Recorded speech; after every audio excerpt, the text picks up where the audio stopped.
Welcome to the Sherdog Radio Network preview for UFC Fight Night 237, Moreno versus Royval 2, also known as UFC Mexico. I'm your host, Ben Duffy of Sherdog.com. With me, as usual, is Keith Shillan, the executive producer of the Sherdog Radio Network. Keith, how are you doing today? I'm doing good, man. It's a pretty crazy day. We finished up UFC 298 late last night to probably about 3:30 in the morning. I was at a wrestling tournament very shortly after. Spent most of the day there. But this is kind of how my life is. This is like peak wrestling time end of February, till early March is like tournament season. I was at the sectional tournament this weekend, and but nothing can get me out of a funk, get away from wrestling, then going down to Mexico, seeing a bunch of Mexican guys under 150 pounds just beating the shit out of each other. Because, that's what Mexican fighters are known for. They've been known for badass dudes who are going to throw heat, throw power. Very like Bo Nickel-like. Just guys who go in there and just throw those hands. Absolutely.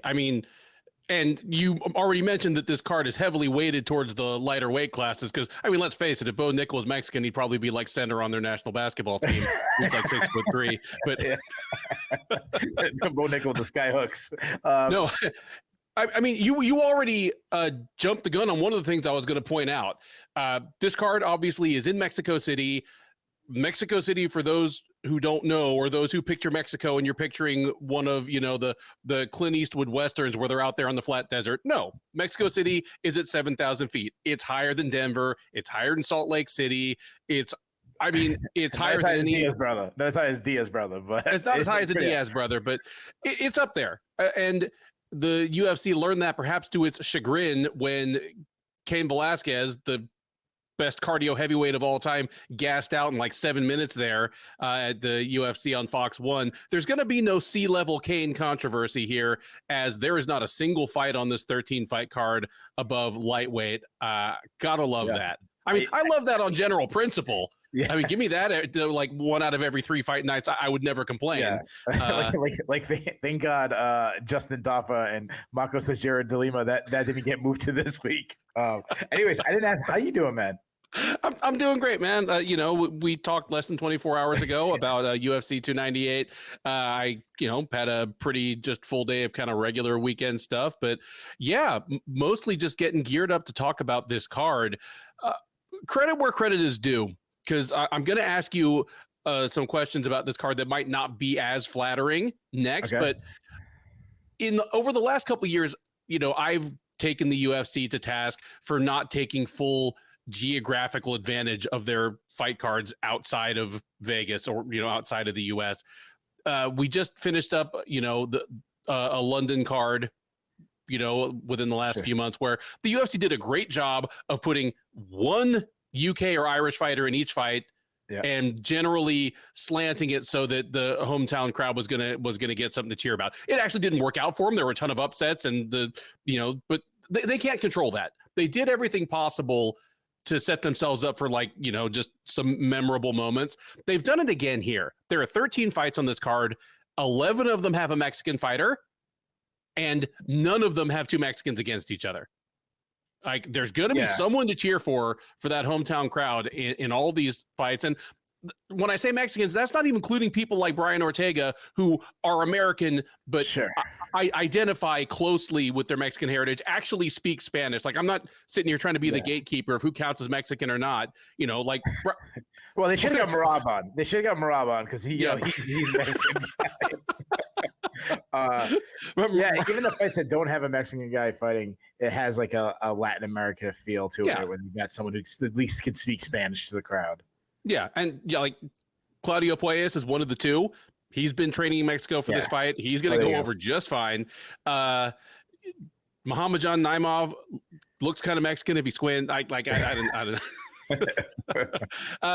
know. We have Raul Rosas Jr. where, I know he's born in New Mexico, lives in Southern California, but he spent a good amount of time in Mexico in between, and they're going to claim him as their own. So it should be a lively night of fights. Obviously, we've got 2 rematches at the top of this card. That's fairly rare for a UFC card. They're both 5-round fights. considering that the Yair Rodriguez versus Brian Ortega co-main event is a rematch of a 5-round fight, it would have been silly to make it a 3-round fight this time around just because there was like a no contest. So that was sensible. Outside of those top two, which single fight are you most excited for in this card? Or which single fighter, if you can't name a fight?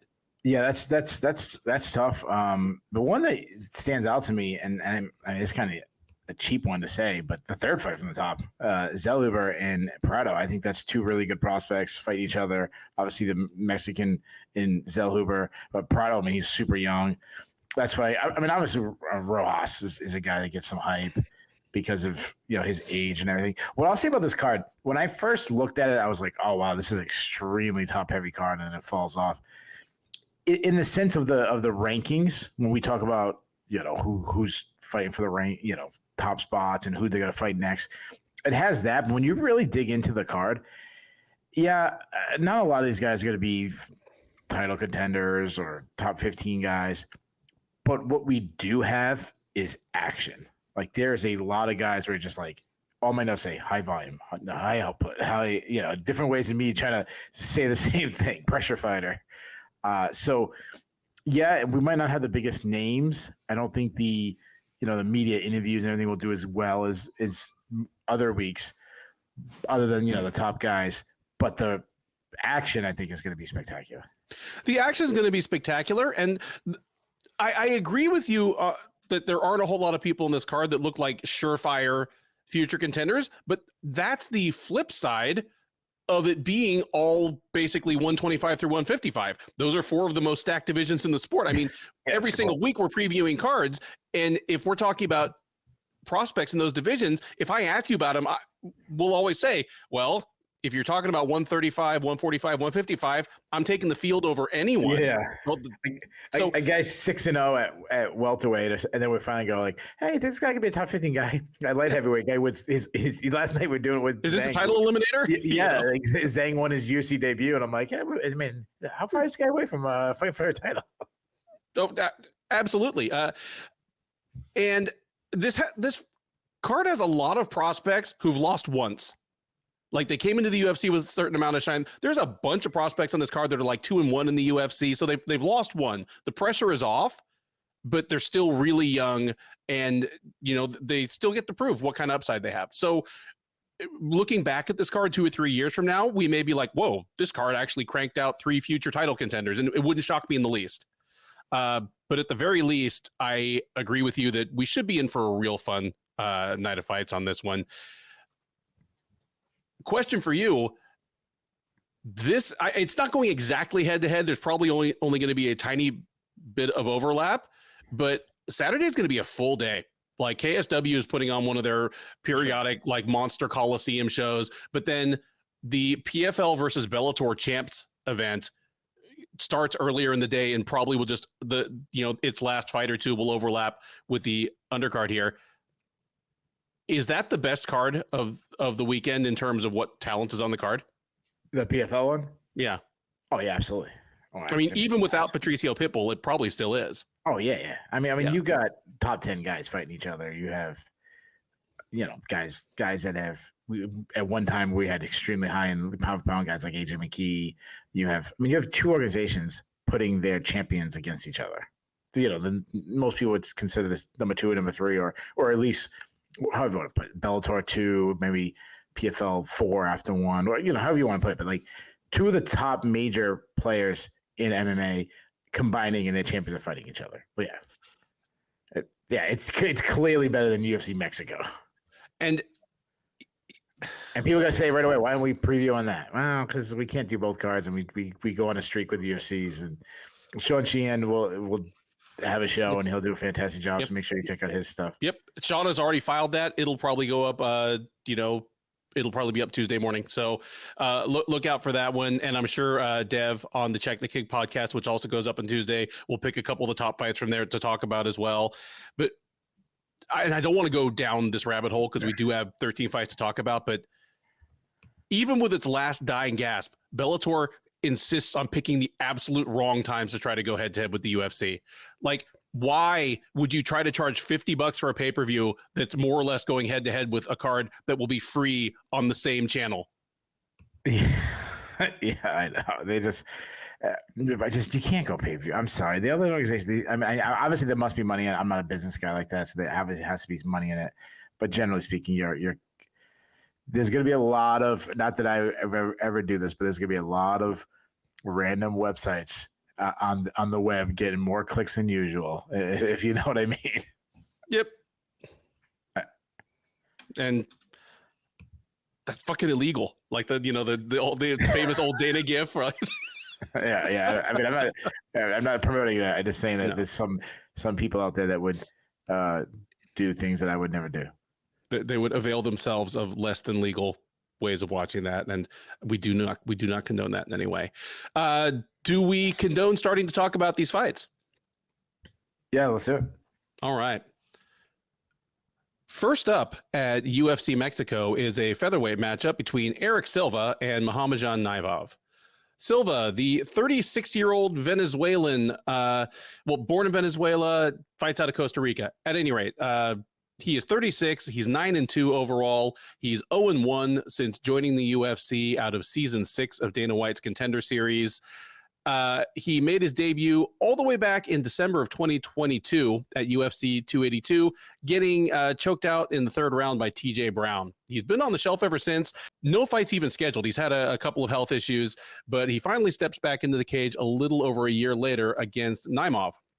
Naimov, 29-year-old from Tajikistan, is 10-2 overall. He is 2-0 since joining the UFC as a veteran of the fourth season of Dana White's Contender Series. He lost on the Contender Series, went back to Florida where he had most of his regional career, put together a win streak, and finally made it to the UFC last year where he beat Jamie Malarkey and Nathaniel Wood to kick off his UFC run. So he's going to look to make it 3 in a row. He is comfortably favored here. He's minus 300, Silva plus 240 on the comeback. You'll give, I'm sure a better breakdown of the X's and O's than me. But even though I understand why Naimov is a minus 300 favorite here, and I do favor him in this fight, it's more out of a lack of faith in Silva. I mean, we just barely got done talking about Carlos Vera as a 36-year-old, basically UFC rookie in the lower weight division, how that's never a good look. Silva has a lot of the same issues where he's a decent athlete, for 36. He's good size for the division, but, he has less than no time to really work with it. So even though I favor Naimov in this fight, I think there's a hard cap on his ceiling going forward, just because he has good power and he was able to finish people quickly on the regional scene. I don't think he's going to be able to do that at the UFC level. So he's going to have to get a little grindy. And I don't think he has the durability for that. And his loss on the Contender Series saw him won the first round, lose the second round, and lose the third round really bad against a marginal talent in Colin England. In fact, I don't think Colin England has won a fight since. I think he beat Naimov and then lost his next 4 fights. And that really hasn't been fixed. And it's not going to get better at 7,000 feet. So if Naimov isn't beating Silva badly at the end of the first round, this thing's going to start to get real interesting. I favor him here. I think he'll probably win a decision, hurt Silva a few times. Even if Naimov gets tired late, I don't think Silva's the guy to really, really take advantage of it. So give me Naimov to, pull out ahead and maybe have to hold on to win the decision. But I'm interested to hear if you feel any differently about Naimov's upside. Yeah. So it's funny you talk about Naimov being, I think you said 29 and Silva being 36 or 37. If you looked at them, their faces, you would think Naimov was the guy pushing close to 40. Oh, absolutely. With his chest hair and everything. One thing I'll say, and this could be a blanket for the rest of the card, because sometimes I forget about Mexico City and being high altitude, and that's obviously going to be such a huge narrative come Saturday. There's going to be 1 or 2 fights where our picks are going to look absolutely terrible because one guy's going to be super, way better than him, way ahead, super talented, and then suddenly they're going to hit a wall because they weren't prepared for the altitude, and it's going to look bad. Now, what fight on these 13 fights is it? Well, we're going to find out. But it's going to be one that's like, oh wow, this guy was a negative 300 favorite and just lost. Naimov, I think he's well rounded. I like Naimov. I think I'm probably higher on him than you are. He's a Muay Thai striker that is pretty elusive on the feet. He can fight out of both stances. He moves well, cuts angles well with his L step in, uses a lot of feints to set up his shots. He also appears to be very intelligent type, high IQ kind of fighter where he's setting up traps, kind of catching his opponent to land later on. Strong kicking game, hard body kicks, great high kick, good teep kicks. He does want to work from distance. He hates pressure. We saw that in the Jamie Malarkey. He doesn't like fighting off his back foot, so he can grind in the clinch. He likes to use his size in the clinch well. Looks for elbows. He's a very good wrestler. Some good entries. I mean, he's from Tajikistan, so anytime that ends with a stand, you can add in good wrestling. The problem is he has slowed and gassed in the past, and you add, like you mentioned, you add that altitude. This could be exactly the fight we're talking about, where a guy who is more talented, looks like should be a fairly easy pick, suddenly gasses late. Now, Silva, it's hard to say about a 36-year-old like he's going to have the cardio advantage. You don't say that, especially in the lower weight classes. He's still athletic. He moves well. He's got some good footwork. Also fights out of both stances. And he's one of these guys, not just fights out both stances, but he switches a lot, trying to get his opponent guessing. Nice jab, good straight shots, tons of kicks. The problem is he has a lot of defensive issues. Keeps his chin high in the air. He will look to wrestle, and if he gets on top, he's got some mean ground and pound, and he has submission there. He's got 4 straight wins by rear naked choke. The wins the fights he won. But he struggles when you put him on his back. Like you go back to TJ Grant fight, he couldn't get off the bottom. He also gasses, and it's a different style because he's so grapple heavy. So he wants to be that guy who grapples a little bit. I don't know if he has the cardio at this age to go. It's then add in the altitude. This fight could get really ugly, but I would say Silva moves better than a 36-year-old. But that said, I still think he's just a worse version of Naimov everywhere. I think Silva's good. I think he's better than for low-level UFC talent, but I just think Naimov's on a level above him. I think he's better on the feet, especially with the kicks. I think he's a better wrestler. If we get grappling, I think Naimov's going to be the one on top. I say he dominates to a unanimous decision win. We head next to the 125-pound division for the first of what I think is 4 or 5 men's flyweight fights on this card. It is Victor Altamirano versus Felipe dos Santos. Altamirano, the 33-year-old Mexican-born, Texas-based flyweight, is 12-3 overall. He is 2-2 since joining the UFC as a veteran of Season 5 of Dana White's Contender Series, as well as a former LFA flyweight champ. He is coming into this fight off of a loss. He dropped a unanimous decision to Tim Elliott just a little over a year ago at the Cara France versus Albazi Fight Night card. Prior to that, he'd been on a 2-fight win streak against Daniel da Silva, who unfortunately appears further up this card, and Vinicius Salvador. So Altamirano looking to get back in the win column here. He will try to do it at the expense of Dos Santos, who is trying to do the exact same thing. Dos Santos, 23-year-old Brazilian, is 7-1 with 1 no contest overall. He's 0-1 in the UFC, though in fairness to him, his debut was about as rough as it gets, as he stepped up on short notice last September at UFC 293 to face Manuel Cop, and at least made it to the final horn. Acquitted himself fairly well, especially for what at the time may have been a 22-year-old. But he'll get his first chance to face an opponent on a full camp here. Nonetheless, perhaps because of his performance against Cop, he is heavily favored here. Dos Santos is minus 300, Altamirano plus 240.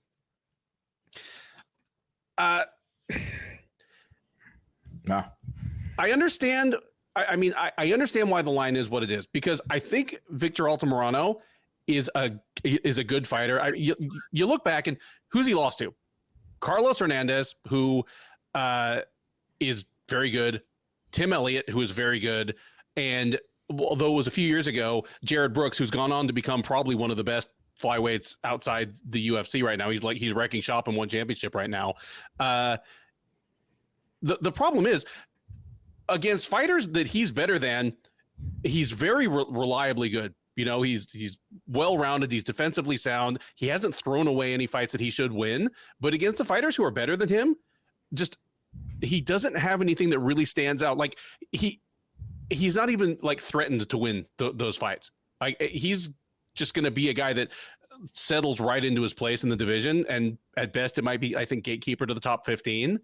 Dos Santos has much better upside than that, you know, which is why I think he's so heavily favored. Because if he is as good as advertised, Altamirano is just going to be a good test for him and not much more. But yeah, this Dos Santos, like his speed, his aggression, the fact that, you know, he definitely comes forward and forces the issue on his opponent. I think that's going to make Altamirano uncomfortable. If Altamirano like tries to bring the fight to the ground, I think his ground game's a little underrated. I'd like to see him test Dos Santos down there, but in general, I am leaning Dos Santos here. He's the heavy favorite, rightfully so. I think he wins a decision. I think he hurts Altamirano a few times on the feet and just kind of keeps Altamirano on the back foot in reactive mode for a lot of the fight. Yeah, I think this is a fight that it's going to be a lot of action. I think this fight should be higher up the card. I'm surprised it's low, you know, considering some of the guys above them, I think are not as far or not as much upside. Altamirano, he's a really fun fighter. He's southpaw, really good volume. He can be wild with his strikes, but I love that when he's attacking, he's throwing combinations. He's not throwing single strikes. He will drop his hands, rely really on head movement and shoulder rolls, which I'm not crazy about. Good kicking game, though. Throws a lot of kicks, especially the high kick. He will throw him naked, so he's open to counters. I love that he also throws a lot of like knees inside him. He crushed Daniel Lacerda with a step-in knee. He wants to be the one moving forward. He hated the pressure from Vinicius Salvador in that fight. He kept just ducking his head when Salvador pressured, and he's going to get blessed, you know, with an uppercut or knee against somebody else. He's a solid wrestler, kind of a Michael Chiesa, Aljamain Sterling, more reaching for this, you know, snatch single style and getting the fight to the ground. Good ground and pound if he gets there. But he's a weak defensive wrestler. You take him down, he kind of plays BJJ instead of showing urgency to get back to his feet. But he has 4 submission wins. The best part of his game might be his cardio, though. I mean, it's probably how he got the win over Carlos Candelera in a close fight. And he's got some power. I mean, he hurt Lacerda. Dos Santos, yeah, you're right. I mean, really tough test. I think he took the fight at short notice against Cop. He did. He's a really good athlete. I mean, very aggressive on the feet, high output, bit of a wild man. Loves to get in the pocket and throw down. He's got quick hands. Has a nice jab when he's more controlling. Good follow up, hard right cross. Has some power. But he'll get so wild he can overthrow his shots, which leaves him open to counters. He loves spinning attacks, which I'm not crazy about. I mean, they're fun to watch, but he also will like throw like flying knees and stuff. But when he's kicking, he's mean tape kicks. Defense is completely a major issue for him. He gets hit a lot. He stands tall, his chin high in the air. He was hurt to the body in his last fight. He is very aggressive, though, with his wrestling. Like I talked about him being aggressive on the feet. He's also the same with his wrestling. He'll dive in for takedowns. If he gets the fight to the ground, he needs to improve control a little bit. He can kind of be too wild on top and lose position trying to, you know, get an offensive submission. Not the best defensive wrestler. His aggressive style, he kind of makes him walk into takedowns, like when he overthrows and stuff. And he struggles to get off the bottom. What I like, though, is all 50 minutes, he's going hard. He fights like a wild man. It really doesn't slow down. And I mean, he can eat some shots. I mean, he ate some big ones from Manuel, who might be the hardest hitter in the division, and kept coming. I think this fight's gonna be bonkers. I think the line is off. I think it should be closer. I mean, both guys bring it. Both guys have volume. Both guys have power. Both guys have underrated wrestling. I'm gonna go with Santos too because he's just a better athlete. So I'm on the fence. That's kind of one of the things that I kind of lean towards. I think he's faster. He's got the higher upside. Give me Santos. Altamirano's super tough, so I think he makes the distance. Give me Santos by decision. We stay in the men's flyweight division for a matchup between Ronaldo Rodriguez and Denise Bondar. Rodriguez, the 24-year-old Mexican, is 16-2 overall. This will be his UFC debut. He appeared on Dana White's Contender Series all the way back in 2020, dropping a unanimous decision to Jerome Rivera. Since then, he went back to Mexico, strung together 5 straight wins. That's the good news. The bad news is that all 5 of those wins were at bantamweight or higher. So he is dropping back down to flyweight for the first time since he was on the Contender Series like 3.5 years ago. We'll see how that goes for him. Again, especially at 7,000 feet. But nonetheless, he's here, and he is going to try to get his UFC career off to a good start against Bondar. 31-year-old Ukrainian, 14-4 overall, 0-2 in the UFC. He joined the UFC almost exactly 2 years ago. Since then, he has been the unluckiest man in the UFC. I used to say that was Zhalgas Zhumagulov. Now that Zhumagulov is gone from the UFC and headed back to repopulate Kazakhstan by impregnating like every hyena in his home country, Bondar is now the man. He's had 2 UFC fights. Who was the guy that fought a couple weeks ago? The fight ended like immediately out with a freaking groin shot. He's fought like 2 times in like 6 years or some shit. Remember that? Ali Ashkab Kizriev. Yes.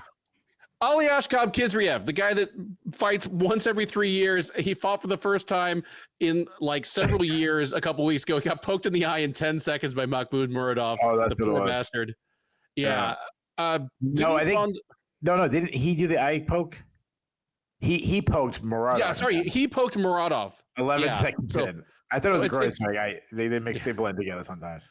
Like, so Bondar is at least a close second to that. Okay. I mean, he has 2 fights in the UFC.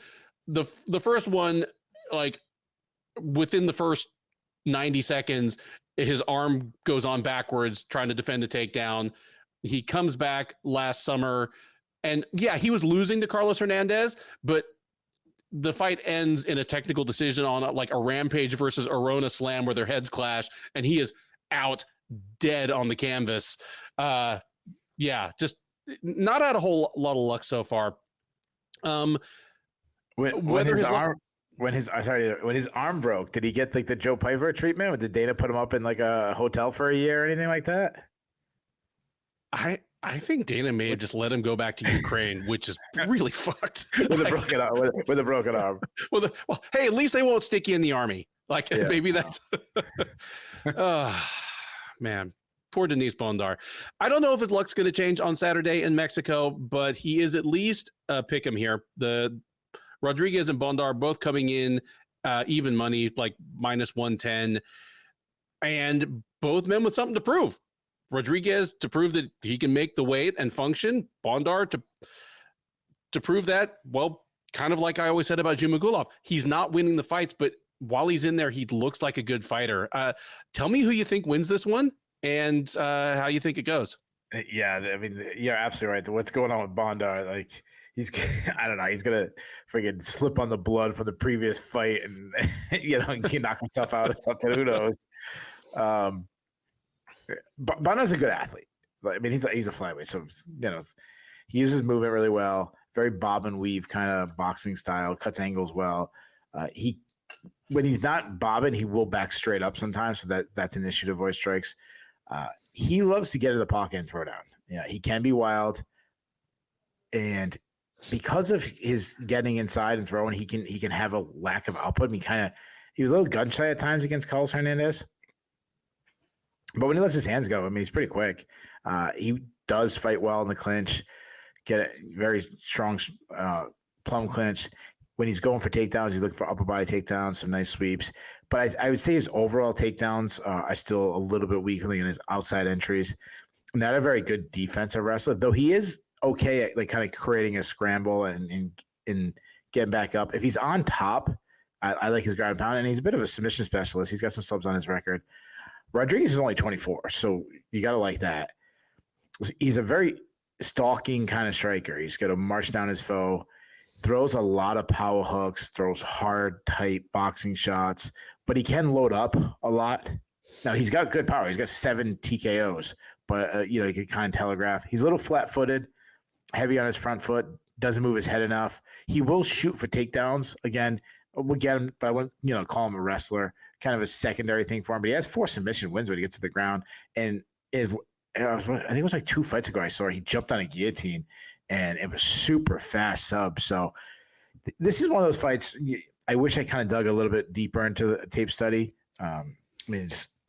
You don't have much time in the week.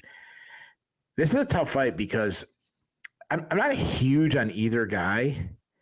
Both are brawls on the feet. I think Rodriguez might have a little bit more power. Both are okay if I hit the ground, both submission threats. That said, when I'm on the fence, and I don't like that Rodriguez is changing weight class like that, definitely concerns me. I'm still gonna go with the guy who's 24 years old. He's the one that's more likely to make big improvements between fights. I say he wins a decision based on landing the heavier shots. I'll take Rodriguez by decision. I feel a lot of what you're putting down there.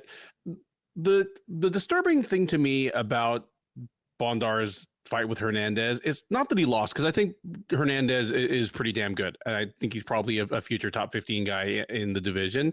It's like you mentioned that he seemed gun shy, because on his way up, and he came into the UFC on a 8-fight win streak against actually some decent competition here and there.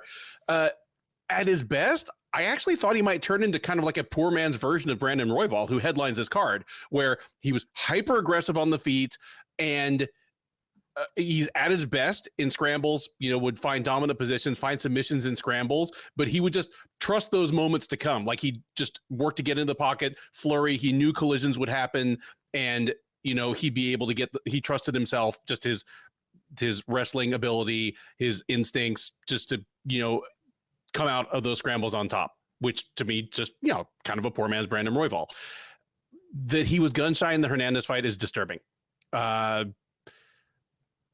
Just the same way that I hung onto the Jalgas Zhumagulov Express a little too long, I still believe in Bondar. I mean, I no longer think he's a future contender in this division. He's 31, so he probably is what he is at this point. This fight's a pick'em, and I completely agree in principle that, especially at 125 pounds, if things are up in the air and one guy's 24 and the other one's 31, at this weight class, there's a big lean towards the younger guy. But I can't get out of my head that Rodriguez has not made 125 pounds in like 3 years. Like, from age 21 to 24, he's fought at bantamweight 5 straight. Actually, one of them was at like 141 pound catch weight, but I believe that's because his opponent missed weight, not him. Like, to choose this card this time to try to move back down to flyweight, I do wonder, like, is he going to be all over Bondar for the first round and then just suddenly hit that wall that we've been talking about? I don't have a strong feel on this fight one way or the other. I'm likely to be surprised by the outcome no matter what.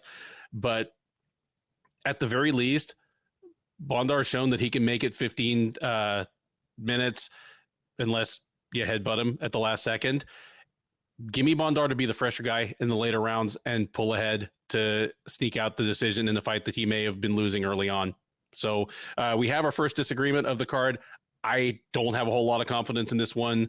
That altitude is just, it's a huge unknown hovering over all these fights. And this one already had enough unknowns hanging over it. But yeah, give me Bondar by decision. Next up on the UFC Mexico undercard, talk about a fight that could have been further up the card. It is a lightweight clash between Claudio Puelles and Fares Ziam, two of the more intriguing up-and-coming young lightweights in the division. Puelles, the 27-year-old Peruvian, is 12-3 overall. He's 5-2 in the UFC. He's coming in off a loss. He got finished by a second-round body kick, courtesy of Dan Hooker, all the way back in November of 2022 at UFC 281. Prior to that, he'd been on a 5-fight win streak. So some time on the shelf. He's back, looking to get back in the win column. We'll look to do it against Ziam. Ziam, 26-year-old Frenchman of Moroccan descent, is 14-4 overall. He's 4-2 in the UFC. He's on a 2-fight win streak, those being unanimous decisions over Michal Figlak and Jai Herbert. The most recent of those, the Herbert fight, was at UFC London last July. Odds here do favor the Frenchman. He is minus 210, Puelles plus 170 on the comeback. If you're watching this on YouTube, you may see that both of these gentlemen have Killcliff FC listed as their gym. They have both been at Killcliff. They almost certainly have trained together in the past. Because of that, their time at Killcliff has intersected. But in preparation for this fight, Puelles has actually been training with Diego Lopez in Mexico. For what that's worth, that is where most of the Entrum Gym guys have been training. Like Entrum Gym is it's in Tijuana. It's at sea level. They've all been training with Diego Lopez, which is right around 6,000 or 7,000 feet. Puelles has been doing the same. So, like factor that into your thoughts on this fight. But no, they aren't literal teammates that just rolled out of the gym and like took a bus together to the fights. Keith, I just imagine Puelles trying to get up that 6,000 elevation, just like shrimping up on his back. Just so one-dimensional. All right. So who you got? Puelles by knee bar or Ziam by knockout? Yeah, that's kind of, there you go. That can save us some time. So Puelles is only 27. So, I mean, he still has a lot of time for growth, but he needs to grow because he is a pretty one-dimensional fighter. To be fighting at the level that he's at in the UFC is pretty astonishing. I mean, his striking is poor. I mean, he's a southpaw that he throws his hands to close the distance, and he will try to overwhelm with volume, but it's just to kind of get an opportunity to get out of the hips. His kicks aren't bad. I do like his kicking game. He does it. He doesn't care if you catch his kick because he wants to get the fight to the ground anyway. So he'll throw kind of like naked leg kicks. He's got so many defensive holes on the feet. I mean, it's very hittable. I mean, Dan Hooker was crushing him to the body. Now, he can wrestle. He's got decent entries. When the fight hits the mat, he advances position well. He can hit subs off his back. He has those long legs. He has 5 submissions. But as you mentioned, he's a knee bar specialist. Like I was dogging Joe Rogan, and I'm trying to think what fight it was. Carlos Vieira was looking for knee bars. There was somebody else too. Yeah. I think Mackenzie Dern. And I kind of dog people like, talking about leg locks, knee bars, stuff like that. They don't really work in MMA and, especially the UFC. Puelles is one of the guys that he actually can go. He's constantly looking for it. The problem is he'll lose position to go for the submission. Obviously, anytime you go lower body, you kind of put yourself in position to get punched. Ziam, he's a long, lengthy striker, a really good and experienced kickboxer. He fought in K1 in the past. He likes to work from the outside. He uses his length and good footwork to kind of keep the distance. When he didn't like it, like the Jamie Malarkey fight, Malarkey was getting to the pocket and pressuring him. But when he can keep his distance, he's got a good jab. He's very accurate with his follow-up shots. The big issue is for someone who's a big guy like him, and based on his kickboxing background, he's more of a point fighter than a power puncher, which is kind of very surprising. He fights behind a high guard defense, stands a little too tall for my liking. He lacks head movement. Again, that has to do with the kickboxing style. You can kind of hide behind the gloves a little bit. But he's got kicks. I mean, he can really blast kicks, good calf kicks, very powerful with them. He loves flying knees. He will wrestle more than you would expect, especially for a kickboxer, but he isn't a wrestler at all. His takedown defense, it has improved since he's been in the UFC. Where I think Puelles might struggle to get the fight to the ground more than people might expect. He like I said, but his takedown defense improved, but a lot of it just keeps the hips controlling and keep moving that. One time he was taken down by Mark, he hit a sweep, but he was taken down and quickly subbed by Terrence McKinney, so take what it's worth. This is the matchup we strike a lap. I think you said how much was Ziam a favorite? Minus 210. Yeah, I'm surprised that. I thought it'd be based on, the styles. I thought it'd be a lot closer fight. I expect Puelles to kind of pull out all the tricks to get to the fight to the ground. He might pull guard. He might Imanari roll. I just think Ziam has done enough to keep the fight to the standing, show that he can do that and land shots on the outside. I think Puelles is going to start slowing down because of all his grappling. And then I think he gets hurt by Ziam. maybe a body shot. It's one I just keep thinking of. I say Ziam finishes him. I'm going to say Ziam wins by second round TKO. Yeah, it's a fun clash of styles, and Puelles, a week after we talked about Carlos Vera, and because of that, his mentor Ryan Hall, Puelles seems to be a guy from that same mold where you look at him and he's got the size and physique where you'd think he would have been able to develop into a good striker. Like, he's got a wingspan. He is a good athlete. He's a big dude for the weight class. Like, if you just line these two guys up against the wall and you said, tell me which of these two guys is the striker, you know what I mean? Like, it's amazing. And it's amazing that he's still as bad as he is on the feet, especially defensively. And as much fun as it is to have kind of, old school one trick pony type specialists around, he has 3 knee bars in the UFC, but they're not against the highest level people. That's just not going to work as he goes farther up the rankings. And I don't think it works on Ziam. Like, he could beat Ziam, maybe just by getting him on the ground early enough in 2 rounds out of 3, and at least just keeping him busy and on the defensive and winning it that way. But I don't see him knee barring Ziam. And I think Ziam probably just kind of peppers him on the feet. Ziam isn't the kind of killer Dan Hooker is. I don't think he's just going to wreck Puelles with body shots and this thing's going to be over. But I think he's going to frustrate Puelles. And I agree with you that if either of these guys suffers from the altitude,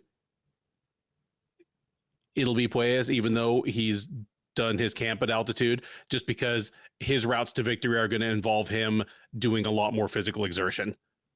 Whereas Ziam just kind of needs to stay upright, pepper him, move, stick, move. Give me Ziam by decision in this one as well. We could have some wild moments early, but I think the time favors Ziam the further this fight goes. We head back down to the 125-pound division for the first of 3 rematches on this card. Much unheralded compared to the other 2, but Edgar Chairez and Daniel da Silva will run it back here. Chairez, the 28-year-old Mexican, is 10-5 with 1 no contest overall. He is 0-1 with 1 no contest since joining the UFC as a veteran of Dana White's Contender Series. He appeared on season 6. He lost, then won a couple of fights, one in Mexico, one in Fury Fighting Championship here in Texas, and got signed.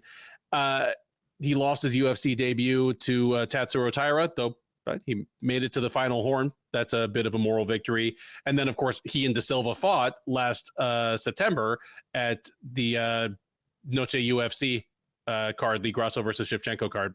That fight ended in a bad premature stoppage that rendered it a no contest late in the first round.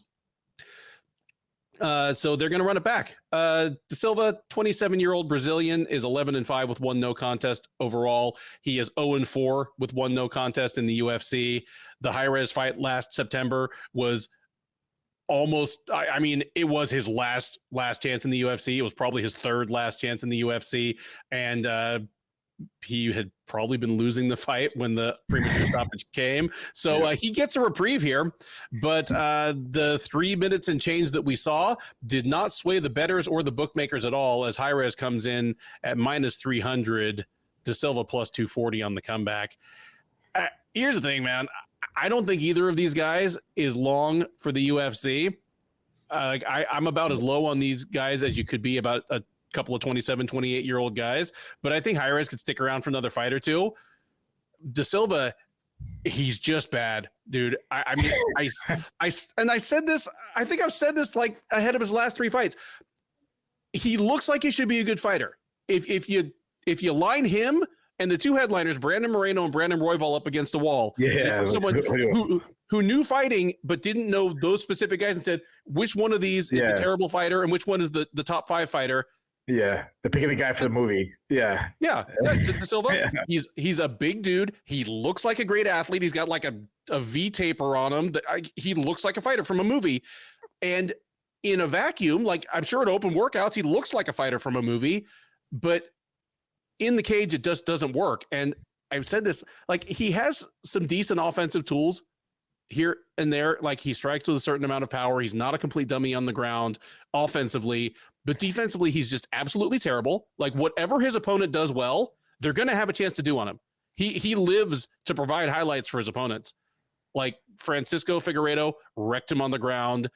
Victor Altamirano, like hurt him on the feet, wrecked him on the ground. And on top of everything else, he has a terrible gas tank. So he might gas out on the way to the cage in Mexico City. He's just not good. And I feel bad slamming the book so hard on a 27-year-old fighter who, I mean, Cristian Stein, one of our Brazilian correspondents, has interviewed him like 3 times, and you can just sense like the drive and the desperation coming through every time he talks to him. Like he knows that his back is against the wall.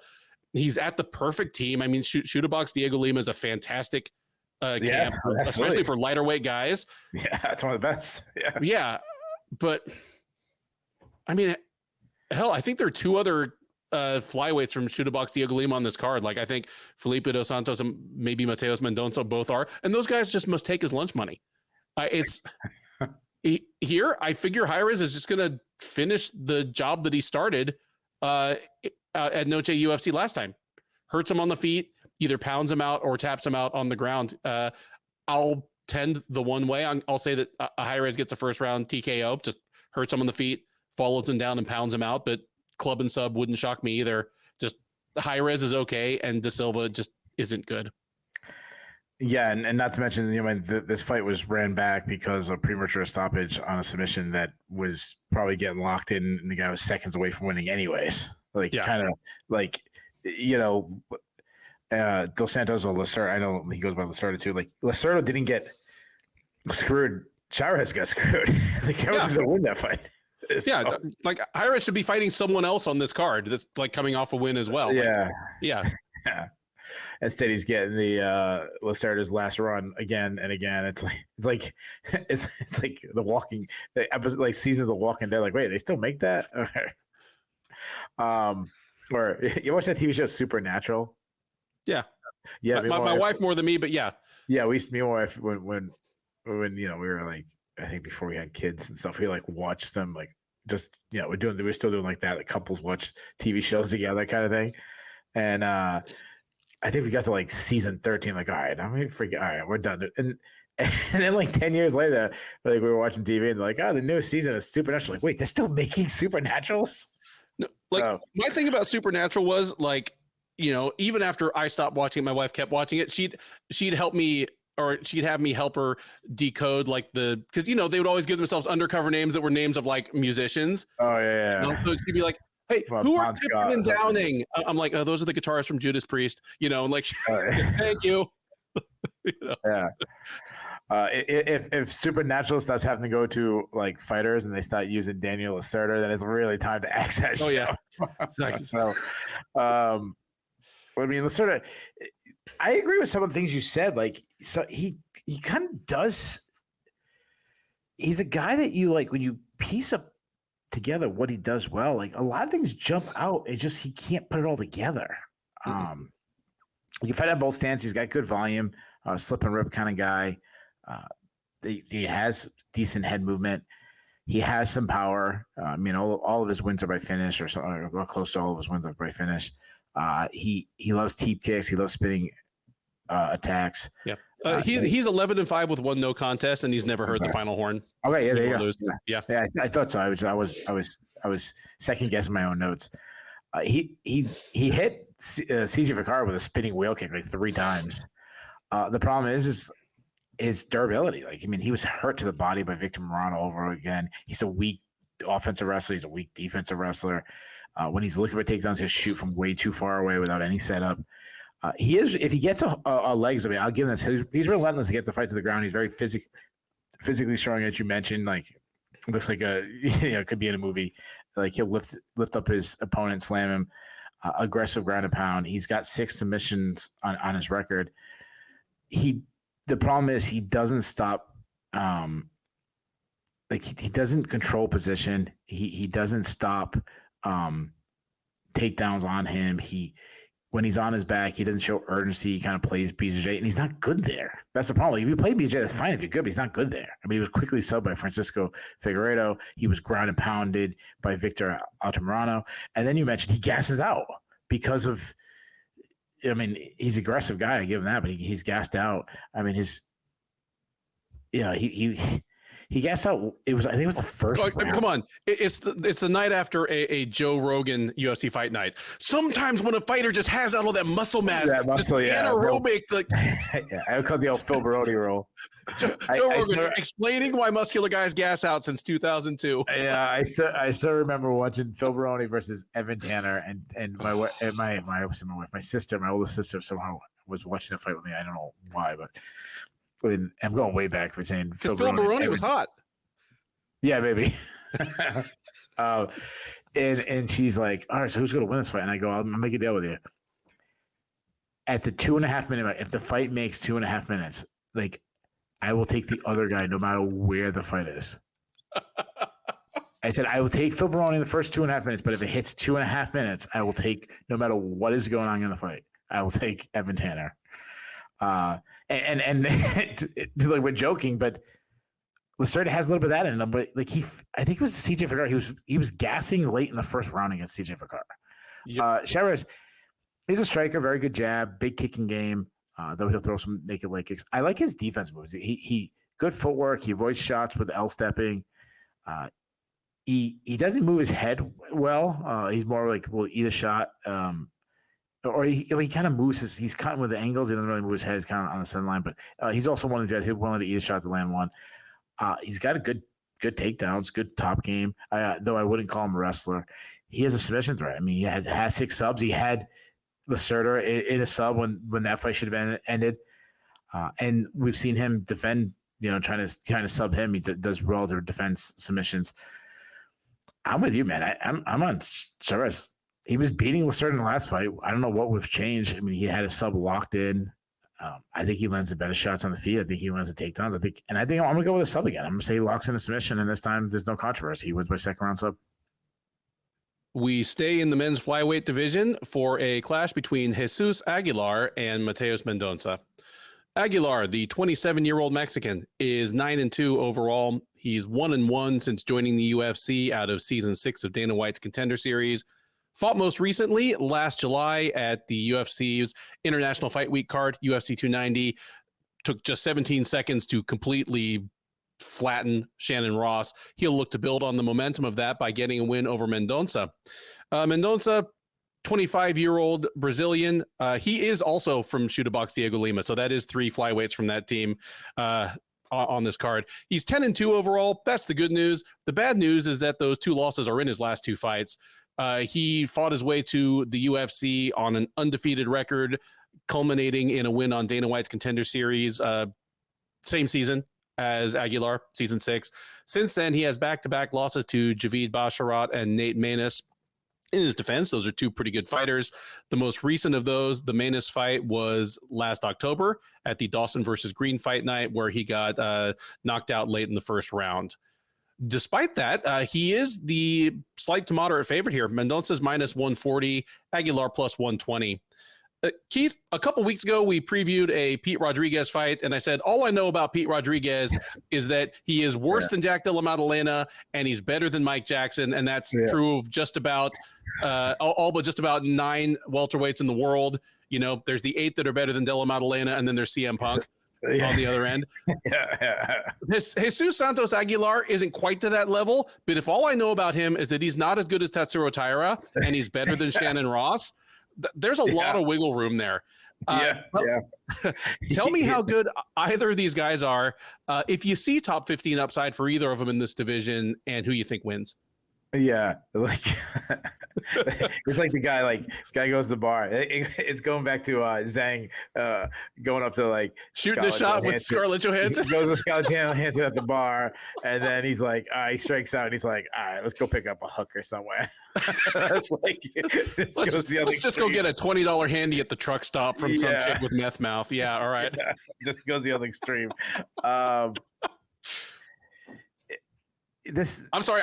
Now I'm just thinking of Zhang Yang at like the Flying J or something. Because there's no hookers at Buc-ee's. He's got to go to like one of the really trashy. No hookers at Buc-ee's. All right, cancel my trip to cancel my trip to Dallas. Zhang's gonna be our guy. I'm making that guy an all-time favorite for us. They him calling for. I still love that the guy won when in the UFC calls for a title shot and UFC 300 headlining show. Oh, good. I love it. Good for him. Jesus Aguilar. First of all, can we give credit to anybody in Mexico, these Spanish-speaking countries that name their kids Jesus? Like, you got that's good for you. Aim high, Aim high. For sure. Yeah, that's like name your kid after the friggin' Lord. That's like that's like calling for a UFC 300 title shot. Like that's some high stand. Did I ever tell you my story? My friend Larry, he said to me when I turned 33, he goes, "Oh, 33." He goes, "That's the age that Jesus died." And he goes, "Think of all the things he accomplished in his life compared to you." Yeah, how was Jesus' podcast? How was his? All right, let's talk about Jesus Aguilar. He's short and stocky guy. I like his volume. He marches forward, constantly taking ground. He loves to get in the pocket and throw down. He throws. He gets wild. He's a little bit of a brawler there.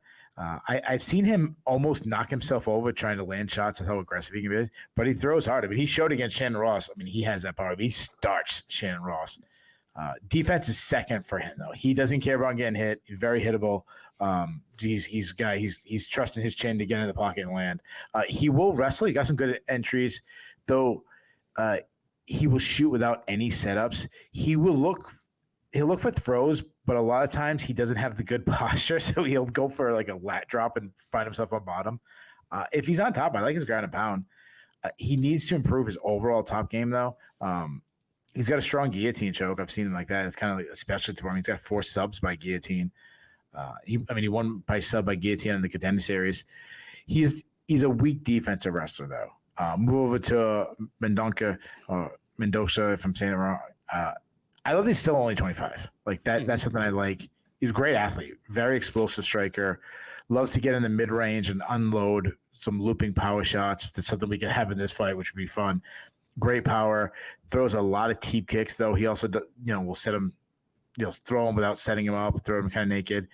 He also lacks defense, also a very hittable guy. He's probably not as good of a wrestler as Aguilar is, but I think he's a better overall grappler. I like his grappling. He's good at winning scrambles. He had moments again, Basharat, and I'm had this in my notes for a while. Like, yeah, obviously Basharat won, and I mean that's a guy that's like uber prospect. But there was scrambles where he was actually won the positions against Basharat, which is good to see. Good overall grappler. He needs to just control better on the ground. He's very aggressive, like trying to get submission. But he's a good submission threat. But he's got terrible fight IQ. I mean, he kept going for leg locks against Manus, put himself in position to eat shots, and finally Manus just unloaded and knocked him out for it. But you look at his record, he's got 4 subs, so he's got the ability. This one's such a hard one to pick. A lot of it has to do with what you said about Aguilar. They're very similar. I'm going to go Mendonca because what I've seen him against Basharat, I've seen him, going against high-level guys and do well. Again, I know that's not the way you should never pick fights that way. Not A, almost beat B, so he's going to beat C. Like Styles me fights, but I say he's the one who wins the grappling exchanges. Give me Mendonca. I'm going to say by split decision. Yeah, not too much to add here, just because you hit all the points that both these guys have potential, but it's hard to trust either of them to win a fight, even if they should on paper. Mendonca has fight IQ issues. Hopefully he's learned his lesson there, and we never see another fight like the Manus fight. But hopefully that's a 24, 25-year-old just having let's just hope that never happens again. If he's fighting reasonably well to his best advantage, I favor him over Aguilar because, I mean, you mentioned Aguilar has a ton of submissions by guillotine choke, but he goes for him a lot. And if he doesn't get them, it doesn't go well for him. Like he ends up on bottom. Sometimes he ends up on bottom with his arms blown out. Like if he tries that on Mendonca, I don't think he gets the guillotine, and I think he's in a lot of trouble. Honestly, his best chance of victory here is to just catch Mendonca with one of his like big old looping hooks, like in the pocket, and that's certainly possible. Mendonca is not a finished product in terms of his striking defense, but I am going to lean towards the Brazilian here as well. He has way more upside as an athlete. You know, he's bigger, he's faster, he's younger, even if they're both young.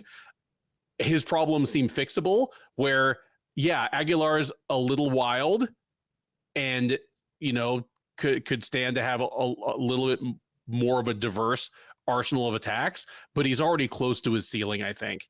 I think the era of the Joseph Benavidez size flyweight is pretty much over in the UFC. Give me Mendonca to win a decision here, and I'm expecting we'll have a real fun fight. Next up at UFC Mexico, and at least as the card is currently constituted, the top prelim is a men's bantamweight matchup between Cristian Quinonez and Raoni Barcelos. Quinonez, the 27-year-old Mexican, is 18-4 overall.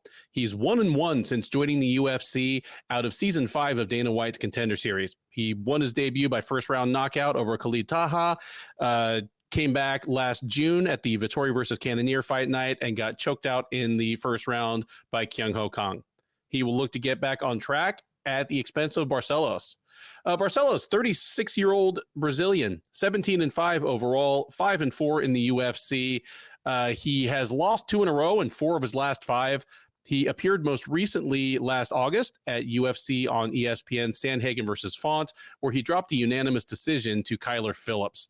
So every possibility that his job is actually in the balance here. Nonetheless, he is a moderate favorite. Barcelos minus 170, Quinonez plus 140.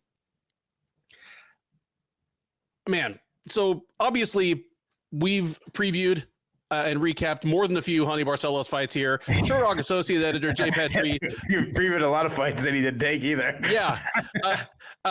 You know, for a good 3 or 4 years now has been letting us have it over the night that he had a sensational performance actually over I think it was a night he beat either Said Nurmagomedov or Khalid Taha, where he looked so good, you know, that we're like, okay, yeah, he's 31, 32, but who in the top 15 would we favor him against? And of course, he chose right then to turn old overnight. Here's the problem, and I'm a little surprised that he's the favorite here because Quinonez isn't an off the charts prospect. Like I think he's a fun addition to the division. And Barcelos, like the skills that remain to him match up well with Quinonez. Quinonez is a tall, lanky striker who can be taken advantage of on the ground. And Barcelos' calling card, especially during his rise, was he's a very good wrestler for a Brazilian. Like not just, oh, hey, I'm strong and fast, but yeah, actually like some decent technique on it that then allowed him to leverage his ground game. The problem with Barcelos is that, kind of like I mentioned, he seems to have gotten old overnight. And while, I mean, he's still pretty fast and explosive, his durability and his cardio have gone off a cliff. Those things do not get better at 7,000 feet. I don't trust Raoni Barcelos to win this fight. Like if Barcelos can like duck under Quinonez's first couple of kicks and punches, slam him on the ground and arm triangle him or take his back and choke him out in 3 minutes, more power to him. And congratulations for staying off the Shillan and Duffy cut list. But the longer this thing goes, the more it turns into a Cristian Quinonez fight. Like this fight 4 years ago, I would have thought is just a horrible style matchup for Quinonez. But even if he has rough sledding in the early going, he's going to have reach on Barcelos. If he can stay upright, you know, he's pretty good at I think he tags Barcelos up and wins 2 rounds out of 3, probably the second and third as Barcelos gets more and more tired. His shots turn from like nice, clean, explosive shots into just trying to crash the pocket and haul on Quinonez and drag him down. Give me Quinonez to punish Barcelos from the outside, and maybe later on punish him from the inside as he comes in, goes for takedowns.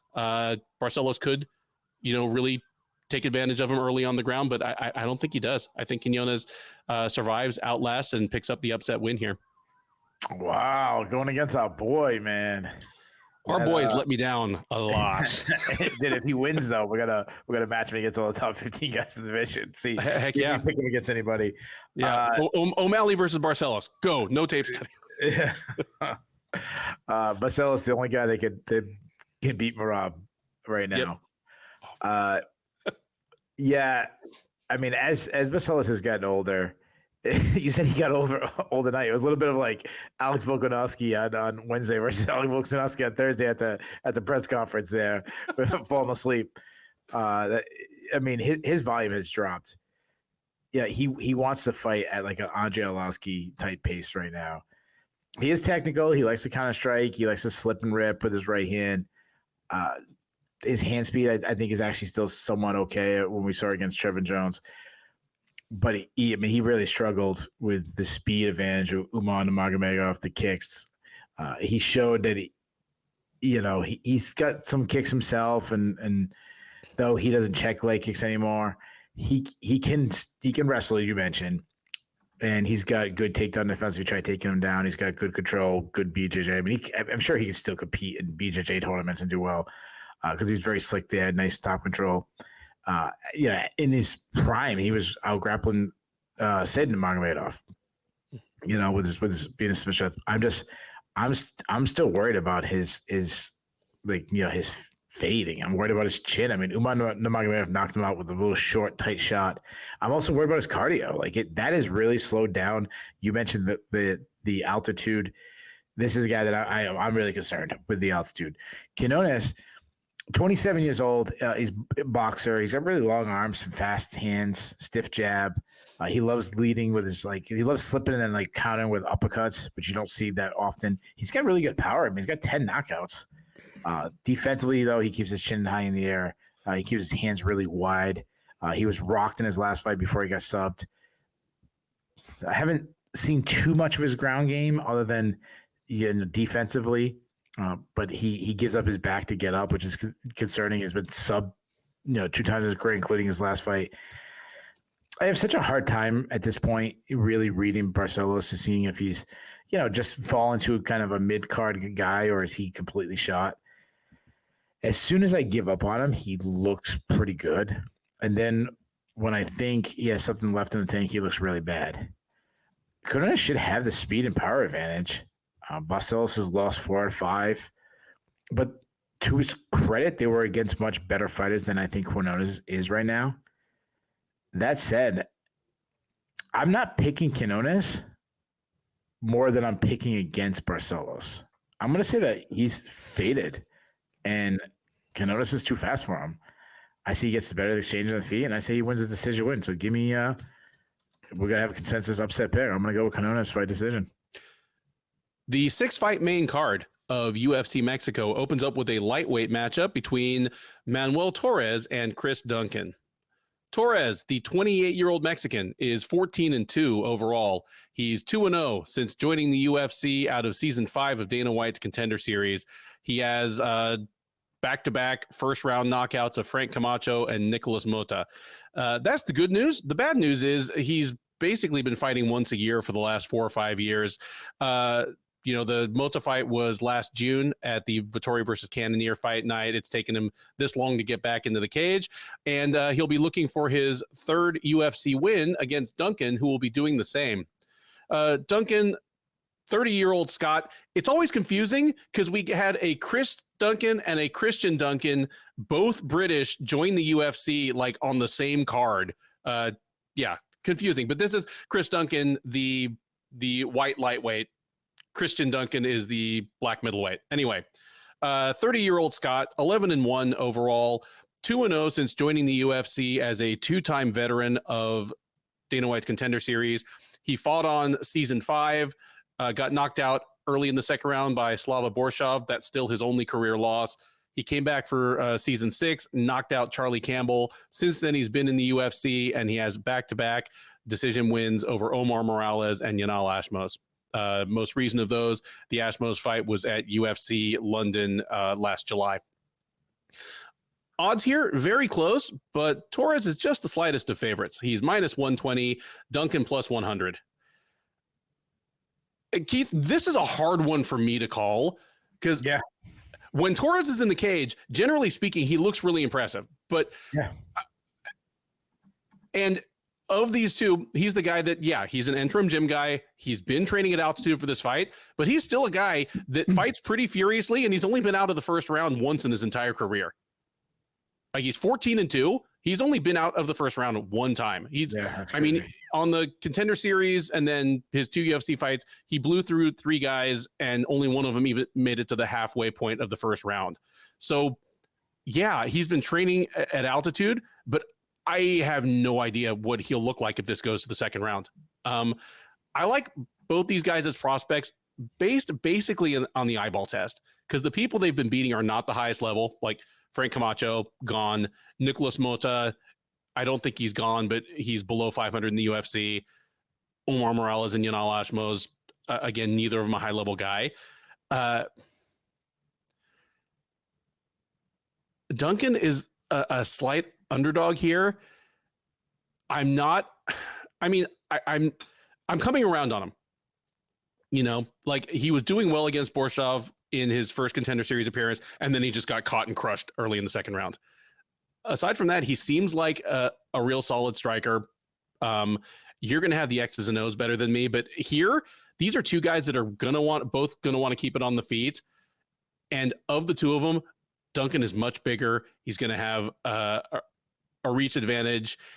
He is far more experienced in, like, making it out of the first round of fights. He's proven that he can be competitive late in a 3-round fight, whether he's been winning or losing. Unless Torres manages to just catch him and crush him early, this is another one where I favor Duncan to pull ahead late. Just, again, he's the bigger guy. He's the rangier guy. Give me Duncan to win a decision here, probably by winning the second and third rounds. But depending on what Torres looks like later in the fight, I could even see a late stoppage if Torres really, really hits a wall. We just don't know. Yeah. I mean, I understand why you said it's hard to pick this fight. I mean, look at the better line. It's really close line. I like both these guys. The one thing I want to correct, you said that Duncan has a longer reach. Torres actually has a slightly longer reach. But Torres got them sneaky long arms. But it's like I think it's like 72 inches, 71, not where it's like it matters. I think I know they say generally the rule is like 6 inches. If it ain't 6 inches, it isn't really much of a difference. Duncan, the one thing I don't like about Duncan is that he's a dog, but he's a minus athlete. He's not very explosive, but he gets in the pocket. I like his pocket. He's got tight pocket boxing. He's kind of a, like, hold your ground, throw down in the phone booth kind of guy. He hits really hard. I mean, he has 7 knockouts. He mixes punches and kicks together well, has a good kicking game, especially to the calf kicks. He has a lot of defensive flaws. He lacks head movement. He hangs his hands low. He can wrestle, but I'd say he's pretty underrated, based on the era where he's from. But he's not, nothing spectacular. He's an Olympic hopeful. Yeah, I know. Yeah. Yeah, nice job, man. He did show a lot of heart on the Contender Series if you remember when he was hurt bad, he came back to get a contract, which I always love. But obviously getting hurt bad is still never a good look, especially on that level. Torres, it's you mentioned that he doesn't get out of the first round, so it's hard to get a lot of tape study on him, really know this guy. He's got some long arms. He's got fast hands. I mean, he's good jab, good power, really complete kicking game. He loves to keep his distance with his front teep kicks. He'll toss out a front kick to the face, but he stands a little too tall for my liking. I haven't seen too much of his takedown defense. He's not much of a wrestler, but he's a slick overall grappler. I mean, he's got 6 subs on his record. This fight is close. I would say Torres is the cleaner striker, but Duncan has faced the better competition. He has more power. He's probably the better wrestler. Yeah, I think the line is really good where it's set. Like this is a tough one. I'm flipping them back and forth. I'm going to go the opposite, though. I'm going to go with the speed and the kicking game of Torres. It does concern me that it hasn't gone deep, and Duncan's such a dog. But you know what? Screw it. Like, Mexico needs a nice moment. They haven't had one that's good spectacular. I'll say Torres does it. I'll say he keeps that first round streak going and hurts Duncan, and I'm saying he puts him on the first round. Give me Torres by first round knockout. All right.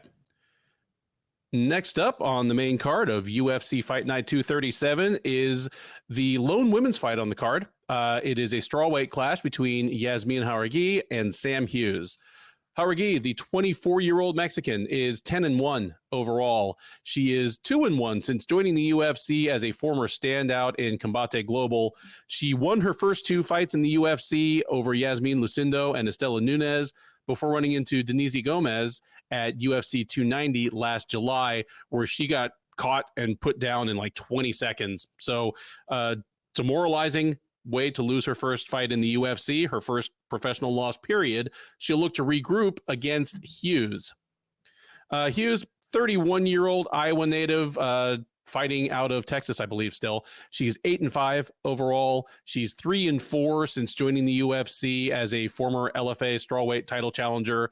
She, of course, was viral submission of the year victim when Vanessa Demopoulos put her out with a inverted triangle choke back in 2020. But she made it to the UFC nonetheless. She's coming into this off a win, and she has in fact won 3 of her last 4.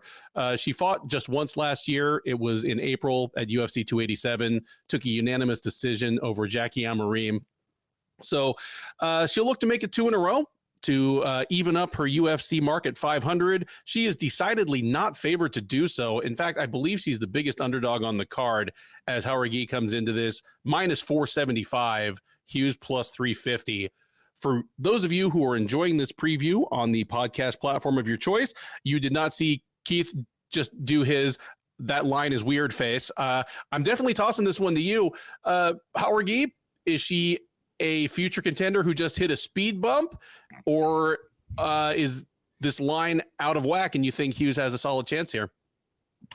Yeah, I mean, it's just really confusing. A girl gets knocked out in 20 seconds in her last fight, and now she's like this massive favorite against a girl who's won 3 of her last 4 fights. So again, I'm not trying to make saying like Sam Hughes is this world beater, but I think I think Sam Hughes is an underrated fighter. On the feet, she's a high output boxer who kind of, technically sound, quick hands, nice jab. She cuts angles well, set up her crosses, good footwork. She combines kicks well with her punches. Underrated wrestler. I mean, she got takedowns against Lise Reed, Estelle Nunes. Again, not world beaters, but still UFC level, taking girls down. She likes to work in the clinch and kind of get takedowns from there.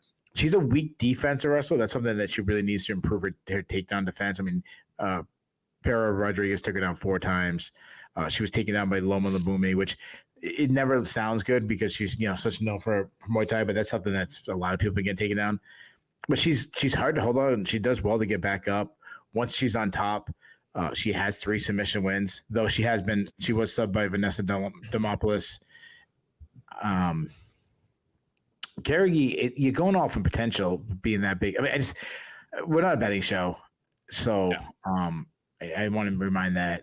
So when I make faces like that, I was more of I was very surprised. Like what I expected her to be the favorite. I expected her to be like a 2-1. Yeah, for those who don't know, Keith never looks up the odds beforehand. No. So on a lot of cards, I'll quiz him. Who do you think is the favorites? So you notice we're never here's your parlay or this is your lock of the night. Just it's Keith showing his legitimate surprise that Jauregui is a 5-1 favorite here. Yeah. And there's a lot. I mean, Sean Sheehan does some betting advice. Jay Petrie writes a betting article. There's tons of other people out there. I mean, it seems like everybody has a betting advice show. So I mean, if you're really into betting, check those things out. I was surprised by it. I knew Hughes would be the underdog because she never really gets respect. But Gary, she's a very good athlete. She got good volume. She presses forward with her volume, fast hands, accurate, throws combinations. What I love is how big her combinations of 4 to 6 punches. I've compared her to this, and I still like just the way her style is kind of like a Joanna Jędrzejczyk, where she's attacking mean combinations, but she leaves her to get hit because she gets in, but she doesn't get out of the pocket. Like she stays in the pocket a long time. So because of that, you got to get hit. When she is, working the outside, she moves well, good footwork. She likes to avoid shots by L-stepping, and she's got good power. I mean, she's got 5 KOs, which is big. She also has a killer instinct. Like she gets hurt, she's going to swarm. Mean calf kicks, though she'll throw naked leg kicks. The problem is, and this is what we saw in her last fight, she keeps her chin super high in the air, like asking to get blasted, and she was obviously blasted in her last fight. She can battle in the clinch. She's not a great offensive wrestler. She's a bad defensive wrestler, but she does well to get back to her feet. And the times I've seen her grapple and she gets on top, she has some mean ground and pound. This is actually, this man, I really thought this was a test for Jauregui, that, Hughes is an underrated fighter. I thought it was one of the most intriguing fights on the card. I think the line is way off. I actually think Hughes is the more polished fighter. Man, now I'm like tempted to take this big upset. Like if you're doing like a DraftKings lineup, give me Hughes. Like if to save some money so I can get some other people with. The thing is, Jauregui has more options. She's faster. She's obviously like if you told me one of these fighters are fighting in a main event one day, I'll say, oh, Jauregui. Yeah. But Hughes is a dog, so I'm going to still favor Jauregui because her speed, her power, her volume, but it would not surprise me if Hughes pulls the offset. But I'll say Jauregui's just too good of an athlete. Give me Jauregui by decision. I love that you just teetered on the edge of picking the massive upset here. You mentioned that I'd sprinkle if I was better. Sprinkle. You mentioned that our guy Sean Sheehan. Anyone that calls me a lad he's okay in my book. He does his top 5 picks for the week every time, and he'll do 4 like kind of regular picks, and he'll do his flyer of the week. This is absolutely the kind of fight that he would end up as his flyer of the week, because by the eyeball test, Jauregui looks obviously has way more upside. She's far younger. She's much more athletic. And by the,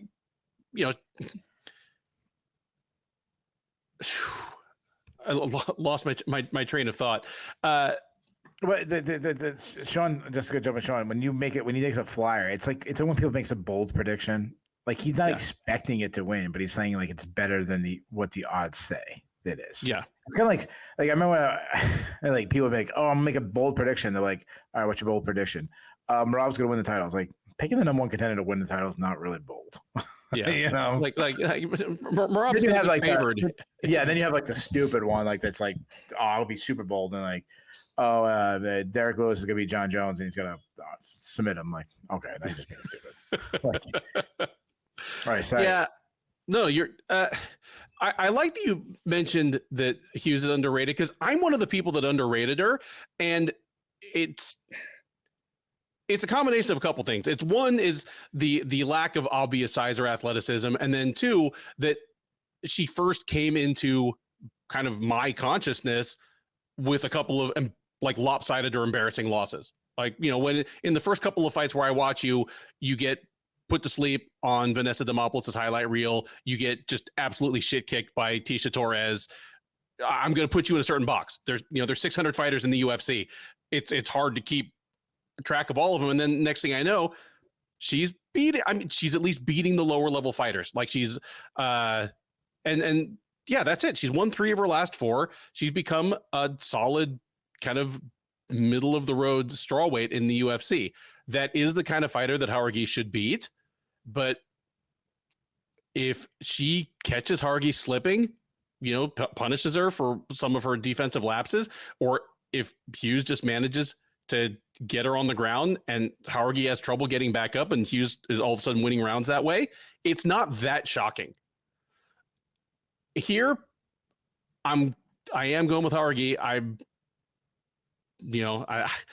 It would be probably the biggest underdog I'd pick all year, but I'm going with Jauregui, as she's been training at altitude. She's by far the younger fighter.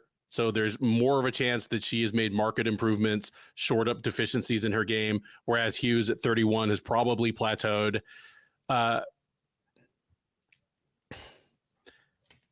the other thing about the Jauregui fight is, yeah, like she has those terrible defensive lapses.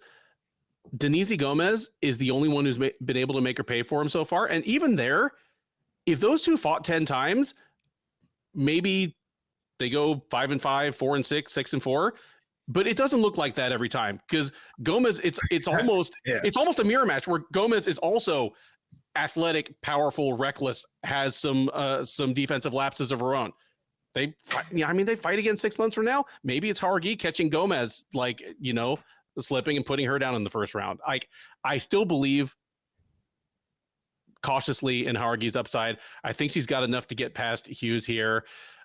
If Hughes is just kind of stuck boxing with a faster, harder hitting woman, it's gonna be ugly, and that's what I'm going for here. Her only TKO loss was because her face was messed up by Tecia Torres, not because she was knocked out. So I'm not going to pick that to happen here, but give me Jauregui to win a pretty lopsided fight and for Sam Hughes to look like she's been through the grinder at the end of it. Yeah, I'll say this. So about Sam Hughes and upsets, her last fight, her opponent, Jacqueline Amarin, was a 3-1 favorite. And Hughes beat her. So be careful. And if I looked, I bet Hughes has been the underdog in the vast majority of her UFC fights. She's just going to be that type. She sticks around. She's going to be that Roxanne Modafferi type that she's an underdog every time. Everyone she fights is more athletic than her, and she jumps up and snatches wins off of more than her share of them. Yeah, I just looked. She's won 3 out of 4. She was the underdog in all 4 fights, so she pulled 3 upsets already. Boom. And one of her, Jacqueline Amarin, was a 3-1 favorite against her. I mean, she lost her first 3 UFC fights. Torres, Loma, Luana Pinheiro. UFC could have cut her right then. Instead, that ain't bad people to lose to. No. All 3 of them. Yeah. And I think, did she take the Tecia Torres fight really short notice? I think that's how she got to the UFC in the first place. Yeah. Or maybe it was, yeah. Yeah, because Torres was her debut. Yeah. The UFC Mexico main card powers on with a bantamweight matchup between teenage phenom Raul Rosas Jr. and Ricky Turcios. Rosas, the now 19-year-old, is 8-1 overall. He's 2-1 since joining the UFC out of season 6 of Dana White's Contender Series. He won his last time out, knocked out Terrence Mitchell in under a minute at Noche UFC last September. That allowed him to bounce back from his first career loss, which took place at UFC 287 last April, where he was outlasted and kind of just outfought to a righteous unanimous decision loss by Christian Rodriguez. He'll try to make it 2 in a row and reestablish himself as someone to watch for the next decade in the UFC at the expense of Turcios. Turcios, 30-year-old Houston native. He's 12-3 overall. He is also 2-1 since trying every which way to get into the UFC. He fought on the very first episode of Dana White's Contender Series. It may have been the first fight because the guy that beat him, Boston Solomon, was the first fighter ever signed out of Dana White's Contender Series. So yeah, he was there for the very first episode of the Contender Series. He's, of course, the winner of Tough 29. He also was a high-level contender in Fury. While he is not Mexican, he is El Salvadoran on one side, I think Filipino on the other, fluent in Spanish. If he wins and gets on the mic afterwards, believe me, they're going to love him. But the odds makers do not favor him to be getting on the mic afterwards, as Raul Rosas Jr. is a prohibitive favorite. He's minus 275. Turcios plus 220 on the comeback. I love Ricky Turcios. I know him personally. I think he's an absolutely delightful dude. He's a hell of a lot of fun to watch as a fighter.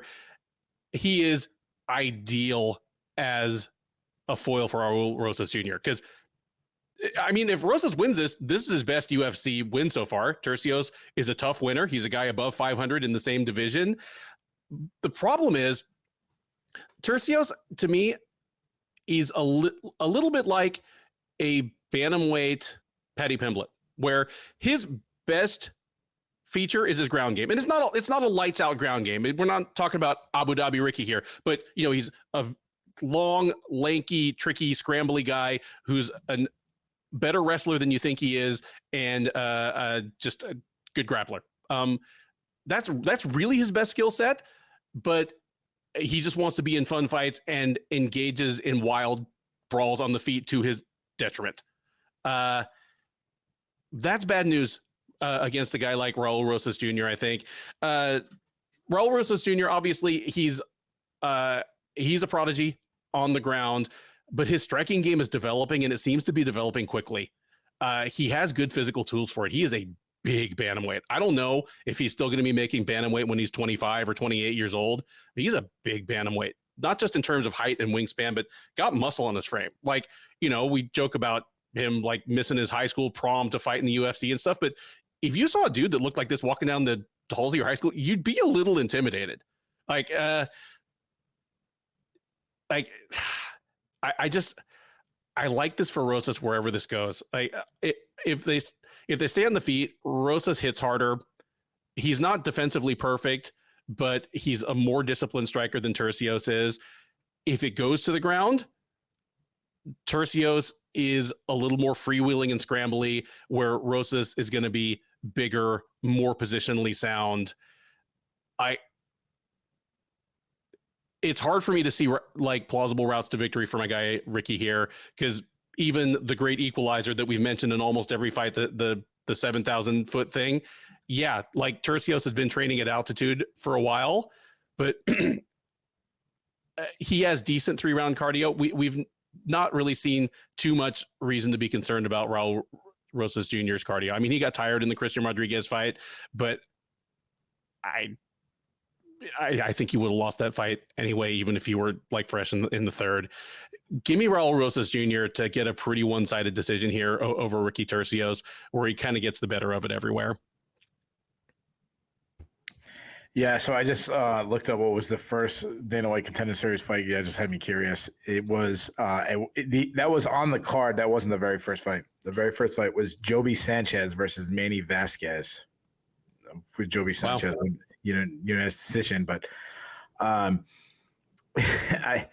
you were previewing this, I was thinking about Rojas. Being dude's just now 19. He's fighting his fourth fight in the UFC. He's 19, which is absurd. He's going to blow up all the records for number of fights by this birthday or that birthday. Like we're thinking your Sage Northcutts, your Macy Barbers, your John Joneses. Yeah. As long as he doesn't, get some serious injury where he's out for a year and a half or something like that. But yeah, if he stays somewhat healthy, he's fighting 2-3 times a year. Yeah. And keeps winning, he doesn't get cut or something like that. Yeah. It's funny. I was watching there was like a press conference for guys that fight on UFC 300, and they were asking Jim Miller about UFC 400, making a joke. Raul Rosas could actually really fight on UFC 400 one day. Oh, easily. And it's going to be like 6 or 7 years from now. Yeah. Yeah. And he'd be like 26. Like he could fight on UFC 500. Like, I'm not betting on that, but it's not out of the realm of possibility. Now at that point he'd be probably in his early 37, 30. Oh, I think he wouldn't be. The UFC does 12 or 13 numbered pay-per-views a year. They're going to be 6 or 7 years apart. 200. So 14 years from now, he'll be 33. Jeez. Yeah, that's crazy. Dude could, who knows? Maybe he has a Jim Miller craig. He can fight at UFC 600. Yeah, that's crazy. So there's a lot of. I mean, the dude's 19. So every time you break down this guy, you have to put that like star. Like he's just becoming a man now. Now, again, I went on this rant last time. I understand that like 17-year-olds like storm the beaches of Normandy. Like, yeah, I understand that. So, yeah.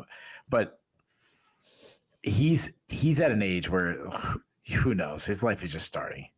We could see a completely different person that we've seen his last 3 fights. What I've liked about him, he's got fast hands. He's a pretty strong guy who hasn't even reached his strength years. He showed in his last fight that he seems like he's coming into his power. Now, he needs to improve his striking.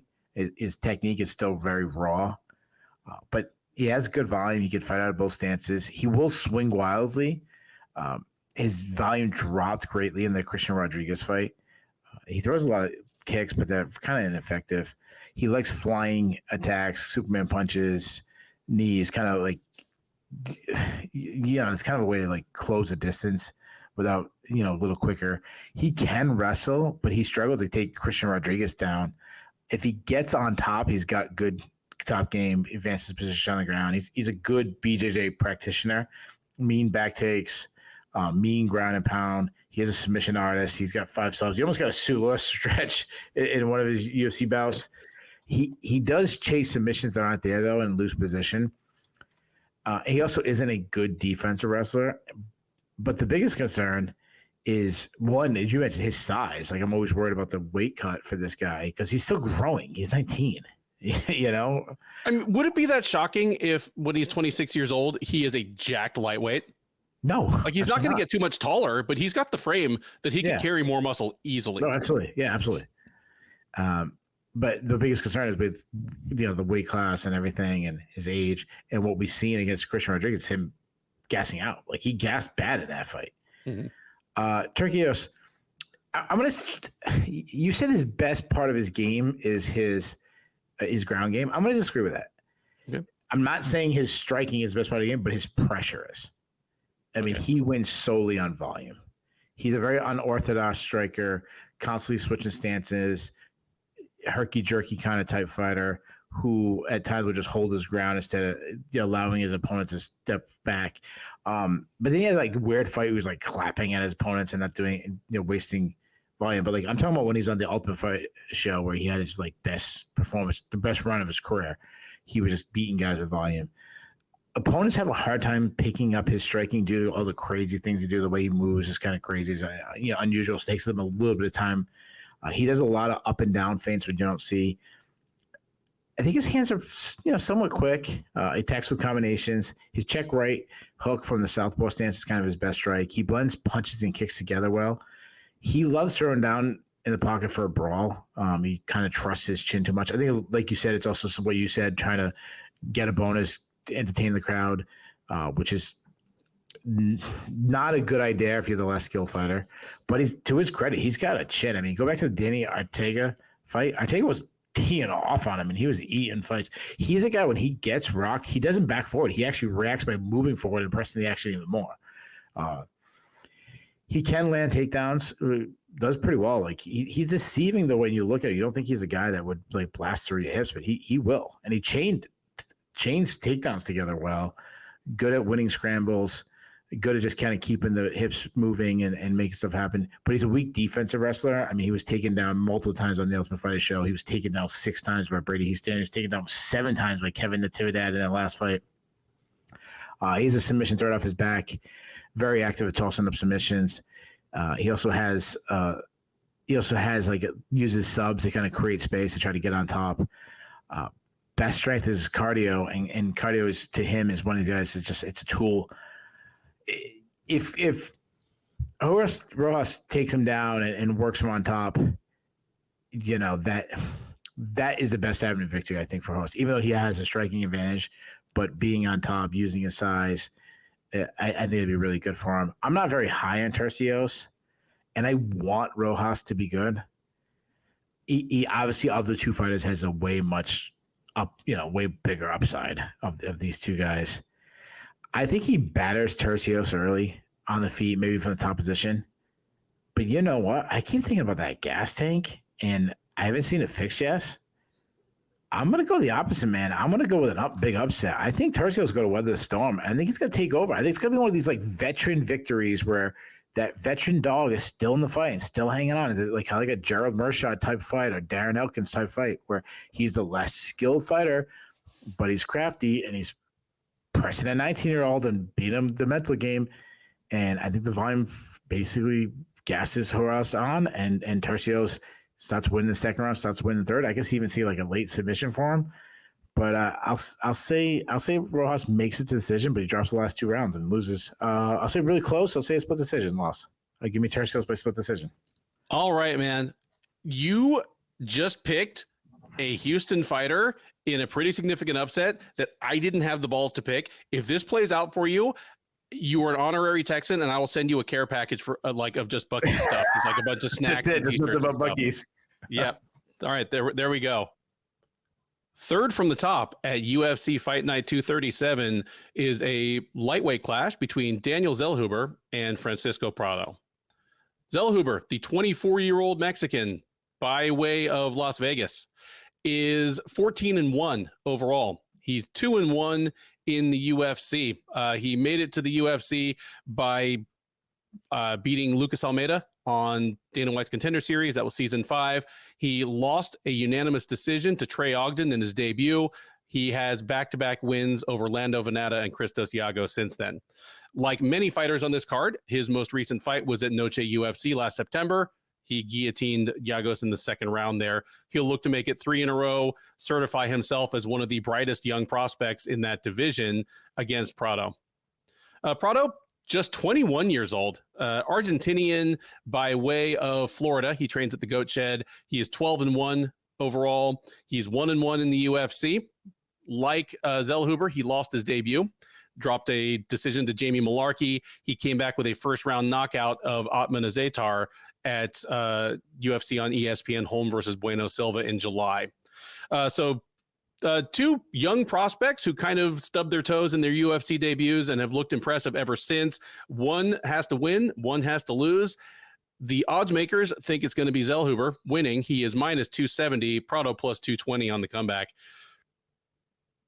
Keith, I'm definitely tossing this one to you first, but Zellhuber's the kind of guy, and we talk about this a lot, how important the 0 is for the amount of attention and amount of hype you get.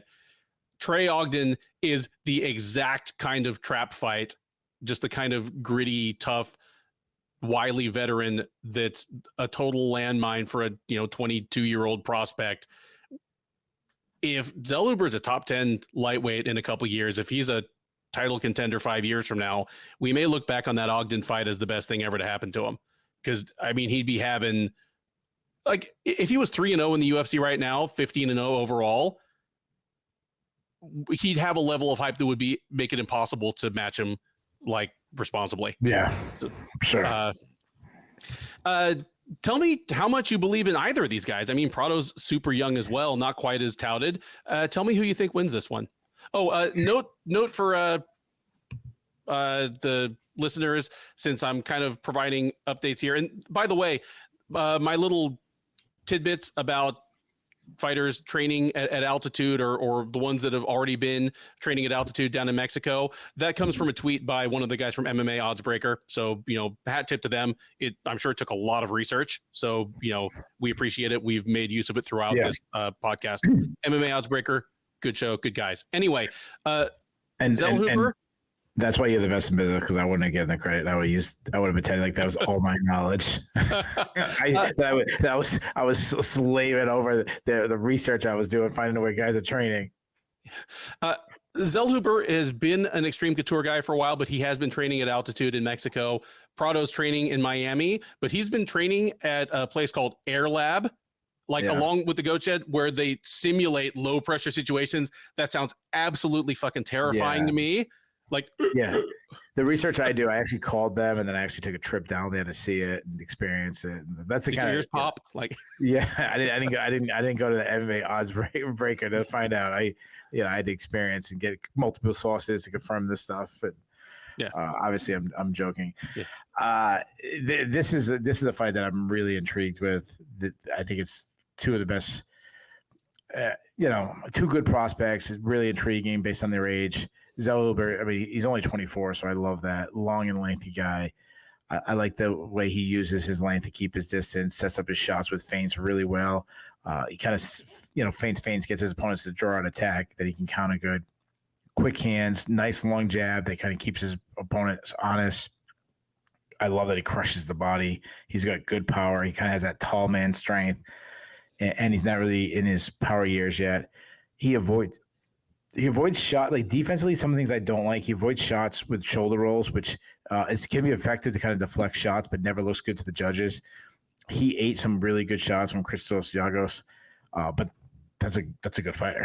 He brawls a little too much for my liking, which it's fun. So I shouldn't say that it's fun, but if I'm his coach, I'm not wanting that because he can be such a good distance fighter.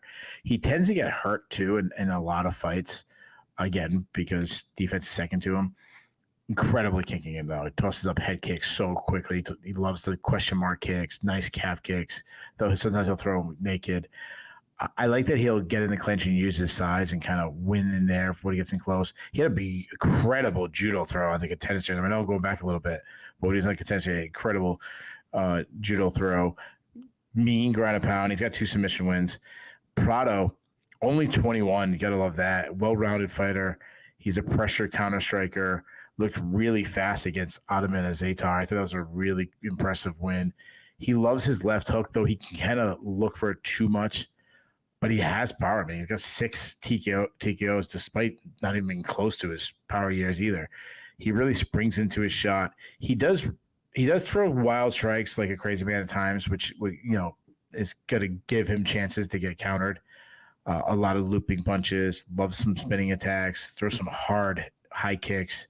He avoids strikes by cutting angles and L-step, which I like. He can wrestle fast entries. He showed like he can pick a guy up and use his strength and slam his opponents. Weak defensive wrestler and struggled to get off the bottom. But if he's on top, he's got mean ground and pound. He's got 6 submission wins. He almost hit a Kimura in a fight against Jamie Mark that he lost. Cardio is a question mark because he's never gone deep into fights and won. And he did slow down against Jamie Malarkey in their fight.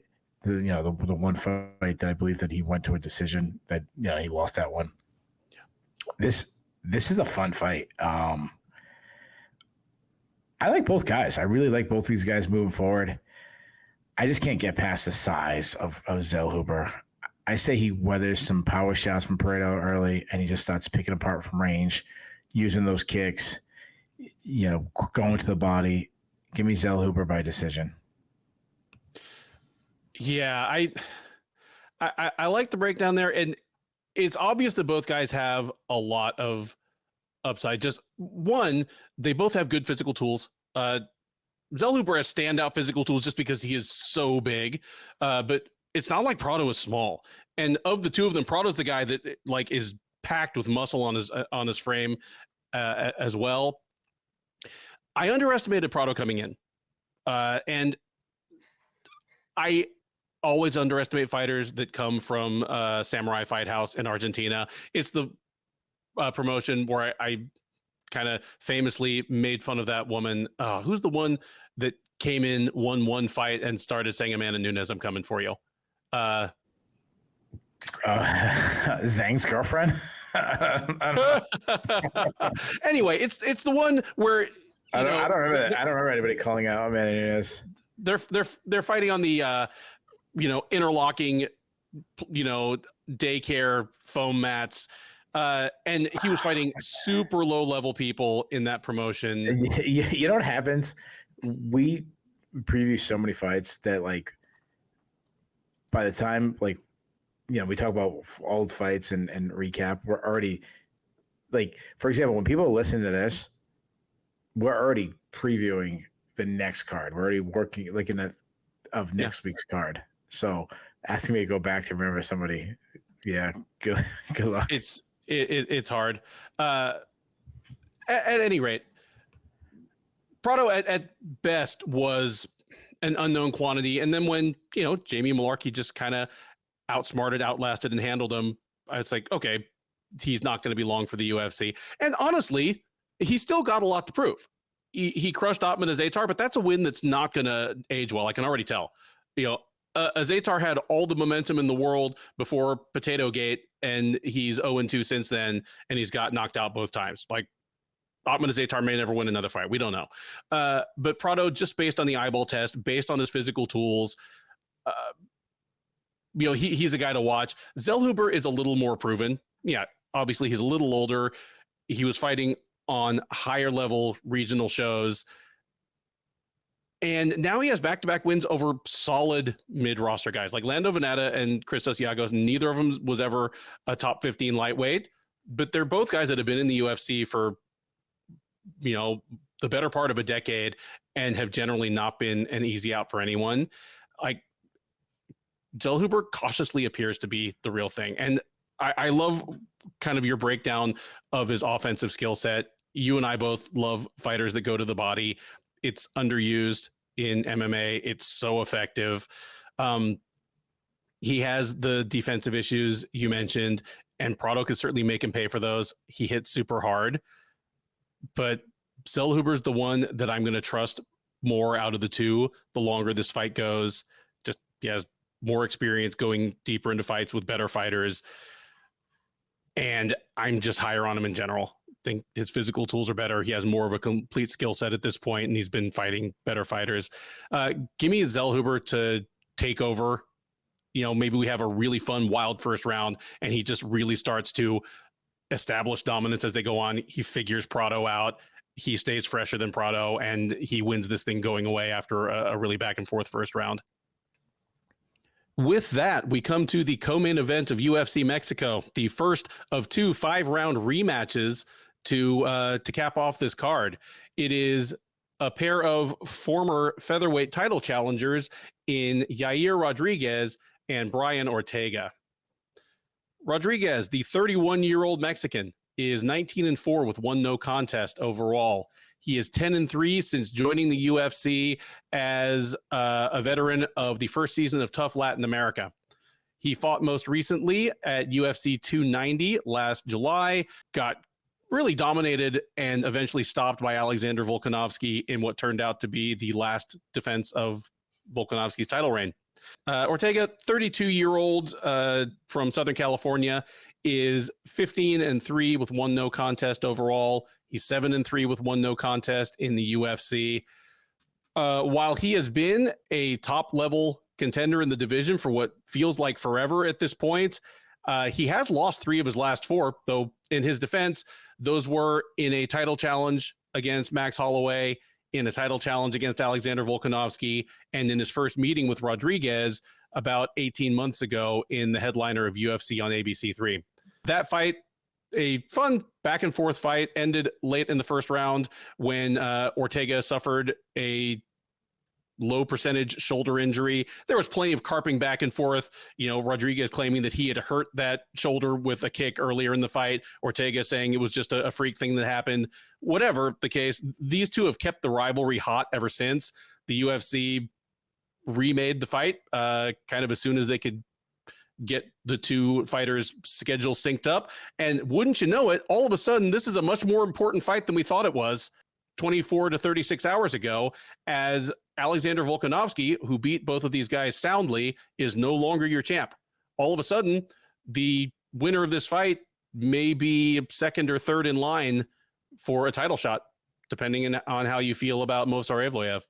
Odds here do find Rodriguez a slight to moderate favorite. He's out there around minus 180 or so. Ortega plus 150.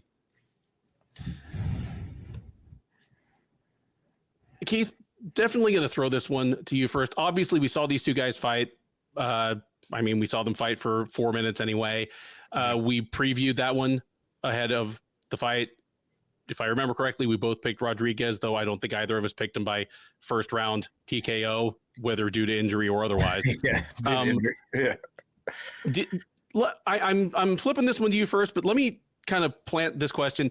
Did you see anything in that 4 minutes that really surprised you or made you think differently about this rematch, other than obviously the way it ended? If I answer that, I'll give away my pick right away. Okay, then just go ahead and take it as you will. Yeah, no, just because. So I'll say Yair, just because he's been more active. I usually try to start with the guy that I think deserves like the to go first, like who's the A side. But in this case, they're both A side kind of guys. Rodriguez, he's one of the greatest athletes I've ever seen in the game. I mean, if he wasn't fighting MMA, this guy could be like an Olympic gymnast or something. I mean, he's that level of. I mean, especially like the Mexican Olympic team. So he strikes you as the kind of guy that could do any sport he wanted to, that like constrained only by his physical size, and probably be pretty damn good at it. Yeah, he could go to like a trampoline park and you'd be like, dude, look at that dad doing like 8 backflips. What the hell's going on? I mean, he's a great striker, very good output, very, especially from distance, like good striking from distance, accurate. Used to be a big kicker, but his boxing has been sharp. Great jab. I love that he doubles it up, which you don't see enough in MMA.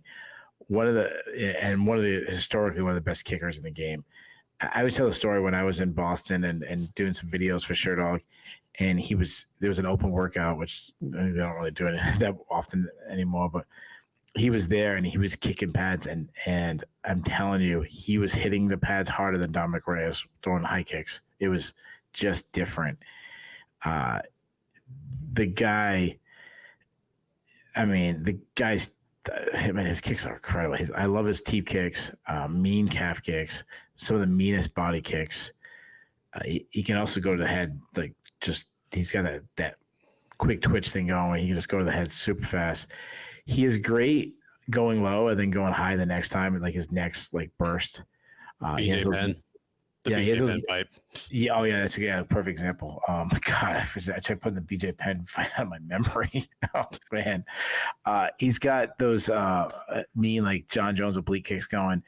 He has so much of variety in his attacks. You never know what's going to happen. He's creative, so it's hard to guess. Even when you blitz him, you don't know if he's going to like duck down and throw like a upward elbow and knock you out like he did the Korean Zombie.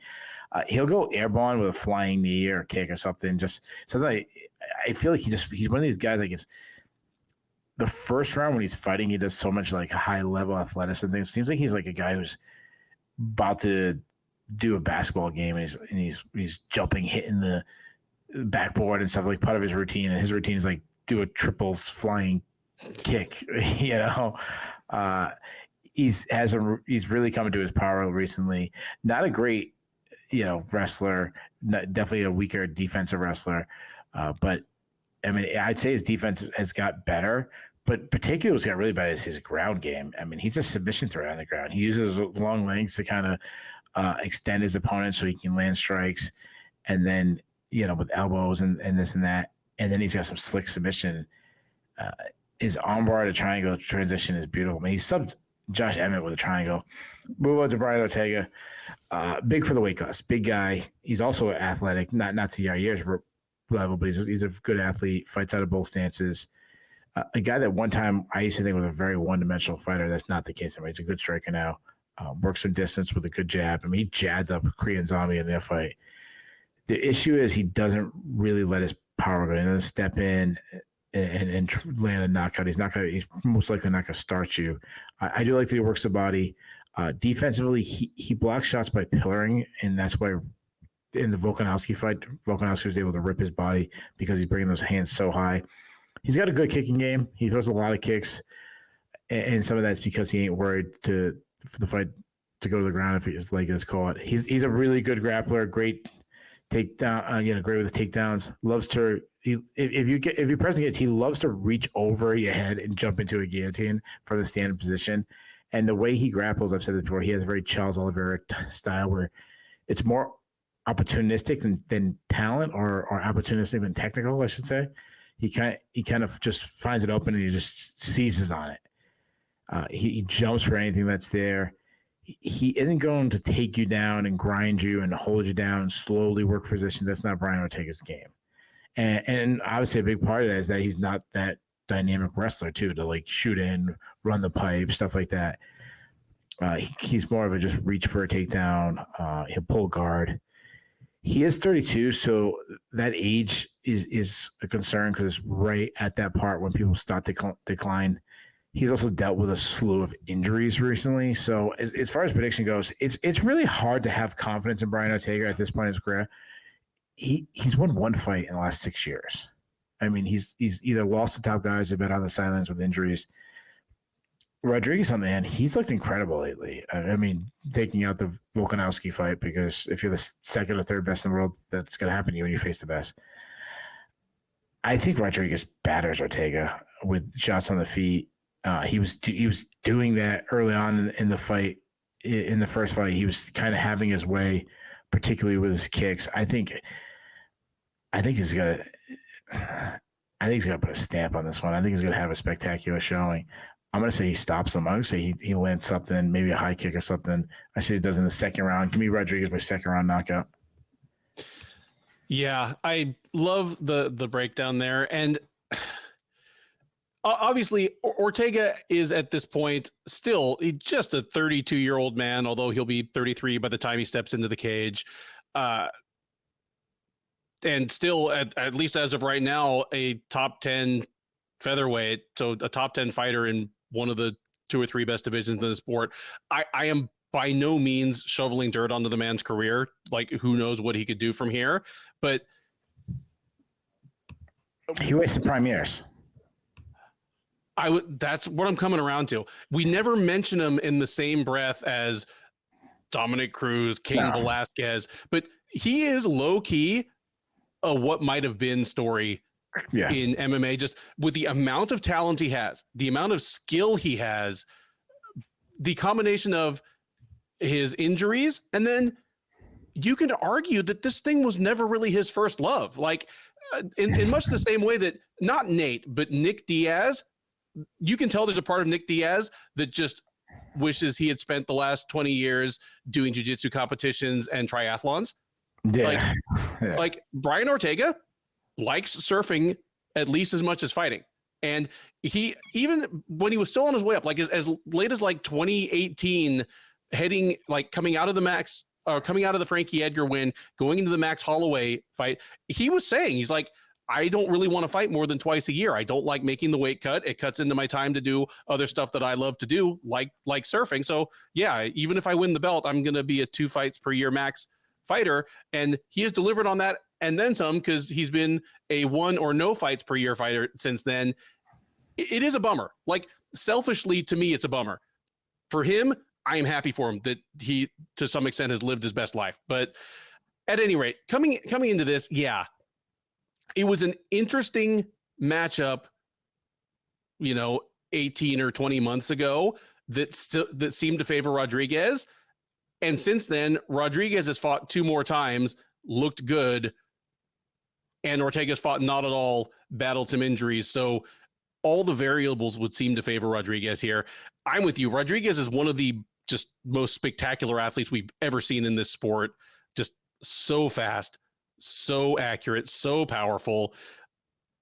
Ortega is a great athlete as well, but Rodriguez is the kind of athlete who would probably make a great gymnast. Ortega is like a surfer. He's just smooth, super strong, incredible balance, deceptively fast. Like that's kind of his thing. On his way up, I mean, I've said this ahead of his other fights, he made it all the way to a UFC title shot without winning a single round. Yeah, it's crazy. If we're talking about beach sports, like Ortega's the guy surfing, and Rodriguez is the guy getting pulled by the boat, like hitting the waves and doing flips, and they do like the wakeboarding thing. Yeah, but you're holding onto the rope and you're doing like triple flips. And but he's the maniac doing it like in the bare feet. You've seen this. Yeah. That's 100% Yair. That didn't carry the day once he reached the real elite of the division. But even there, he took time out of taking a historic beatdown from Holloway to have like his best round of the fight in like the 4th round. He was getting just absolutely taken to the woodshed by Alexander Volkanovski and almost won the fight. The only 10 seconds of the fight he won were almost enough to win him a title. Here, he's got some sort of prayer of that. Like, unless his body betrays him, he is a shockingly tough guy. He add him to the list. He can go right in there with, I named them Alan Jouban, Mackenzie Dern, Michelle Watterson, the like shockingly good looking fighters who fight like they don't give a damn about their face. Like Ortega at the end of the Holloway fight. I think Ortega is in this thing, but just getting much, much the worse of it. until either his body betrays him or Rodriguez hits him in the head enough times that he's just out. Yeah, I'm with you, man. Like, Ortega is an incredibly venomous submission specialist who's never had real clear ways to get the fight to the ground against the elite. He's a very good striker fighting a super elite striker. Yeah, this is just going to be a wood chipper fight. You said second round. I think Ortega comes into this with something to prove. We get one of those too tough for his own good fights. I'm going to say Rodriguez wins. And I'm going to say it's doctor stoppage between rounds. Like, Rodriguez puts it on him for 4 rounds. This thing gets stopped between the 4th and 5th rounds just because, like, either Ortega's eye is shut or something along those lines, or he's got some heinous cut. But yeah, give me Rodriguez to win in dominant fashion, and we get some sort of stoppage in the late rounds like that. And the arena will come absolutely unglued because they love them some Yair there. So it'll be the throwing things of joy instead of the throwing things of anger. Yeah. I mean, if I was Mexican, I'd love him. I mean, I love him. I'm not even Mexican, so how can you not love watching this guy fight? With that, we come to the main event of UFC Fight Night 237, a high-level possible title eliminator in the men's flyweight division between former champ Brandon Moreno and former title challenger Brandon Royval. Moreno, the 30-year-old Mexican, is 21-7-2 overall. He's 10-4-2 since joining the UFC out of the 24th season of The Ultimate Fighter. He is coming in off a loss. He dropped his flyweight title to now champ Alexandre Pantoja at UFC 290 last July, the same card where Rodriguez challenged Volkanovski for the featherweight title. A split decision, very competitive fight, but it put an end to Moreno's most recent title reign. He'll look to get back on track and confirm himself a factor in the title picture at the expense of Royval, who will be looking to do the same. Royval, 31-year-old Colorado native, is 15-7 overall. He's 5-3 in the UFC. His most recent fight was also against Pantoja. He challenged for the flyweight title last December at UFC 296, dropping a unanimous decision. Prior to that, he had been on a 3-fight win streak over Rogerio Bontorin, Matt Schnell, and Mateus Nicolau. These two, of course, fought before. They met at UFC 255 as part of the flyweight extravaganza atop that card. That was all the way back in November of 2020, and Moreno got the better of a wild first round to knock out Royval with like 1 second left. Both guys have done a lot since then, including a lot of, losing to Alexandre Pantoja. But here they meet, and while they both have some work to do to prove they deserve another shot at him, the division's wide open right now. We have a comfortable favorite. Moreno is -250, Royval +200. I understand why the line is what it is. And I said this about Moreno even when he was, he was the flyweight champ. He was in the middle of his incredible 4-fight series with Davis and Figueiredo. He was kind of crawling up the outskirts of the pound for pound list. I always said that he was one of the UFC's most vulnerable champs. Like, not one of the worst, not one of the, just that his fight style made almost all of his fights super close. Obviously he had 4 fights with Figueiredo, and all of them were pretty damn close. But even the fight with Royval, it's not like he just walked out and lamped him. It was a wild first round. Royval had some moments of offense as well. Moreno was just that much tougher, that much quicker, that much better, and came out on top. And that's kind of Moreno's thing. Win or lose, he's always in close fights. But Royval's problem has been exposed when he meets the best of the best of the best. And he's an incredibly entertaining fighter. He is an extremely skilled fighter. He has some rare physical tools, even in a division where basically the entire top 15 is standout athletes. But he's too wild. Like, there's a bunch of wild men in the kind of men's flyweight hierarchy. Davis and Figueiredo was always kind of the most measured of them, Yeah. which is saying something. So he's Yair doing the wakeboarding, but like he crashed, but he's still holding onto the rope. Yeah. And he's still he's still flipping in the air. Yeah. And he's going, hey, you bet I could do that, like holding the rope in my teeth. What do you think? You know, like just some. Yeah. Royval, even by the standards of a division that has Alexandre Pantoja and Brandon Moreno and Alex Perez and Matt Schnell, like just a bunch of wild men in the top 10 or top 15, he's too reckless. He's such a good athlete. He has such good instincts, especially in scrambles and on the ground. He has such underrated power on the feet that it worked for him on the regional scene, even though he lost some fights he shouldn't have. It worked for him on the way up the UFC rankings. I mean, he beat good fighters. You can't take away that he finished Tim Elliott, finished Kai Kara France, finished Matt Schnell, finished Mateus Nicolau. Those are all guys that would be the perfect fighter to check a reckless up-and-comer, and they couldn't do it to Royval. He's just too good.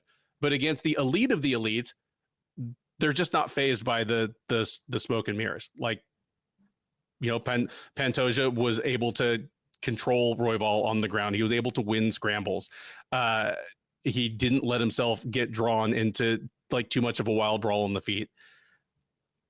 Moreno is wild, but he's composed enough to handle Royval. He showed it in their first fight. He was just that little bit more composed, and that won the fight for him more than punching power or chin or anything else. Just he was that little twinge of fight IQ. I think we get the same thing here. I don't think it's necessarily a first round finish. I think Royval will come into this trying his level best, knowing, okay, this is my last chance to get a win that makes me an undeniable title contender. And my last chance to not just be another action dude in this division. I think he's going to come out and try to fight a more composed fight, but he is who he is. Give me Moreno. I say this thing makes it to the final horn. Moreno probably wins 4 rounds out of 5.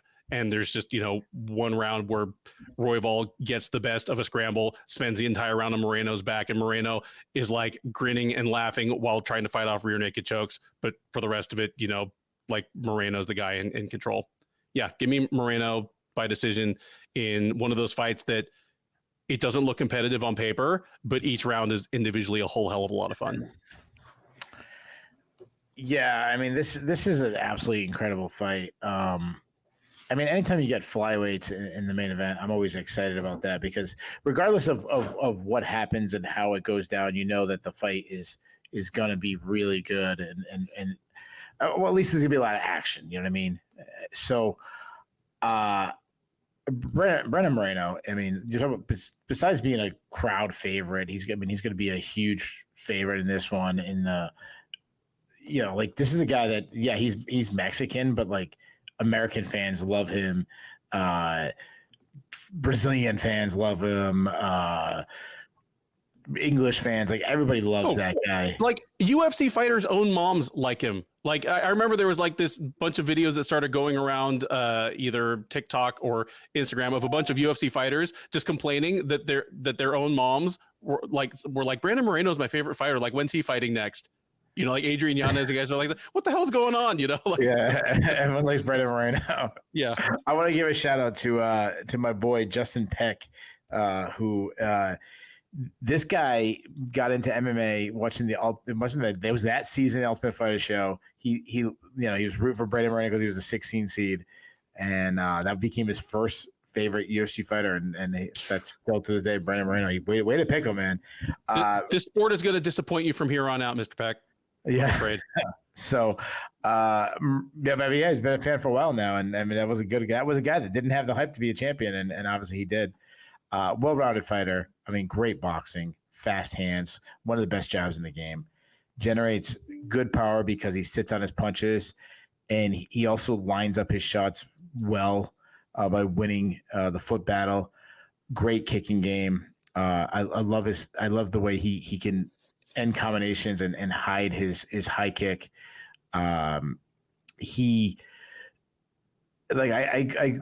he slips to it. Like, he's really good at like slipping one way and then throwing that high kick over the top, like similar to what Rob Whittaker does. He crushed Kai France with a body kick.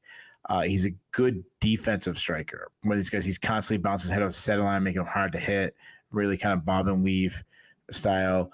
He also has that, like, he'll block with his shoulders at times, kind of like Bernard Hopkins shoulder rolls. He doesn't check leg kicks. That's the, one area Figueroa had a lot of success in their third fight. He's also taken a lot of damage, especially in those Figgy fights. Like the third fight, Figgy dropped him a bunch of times.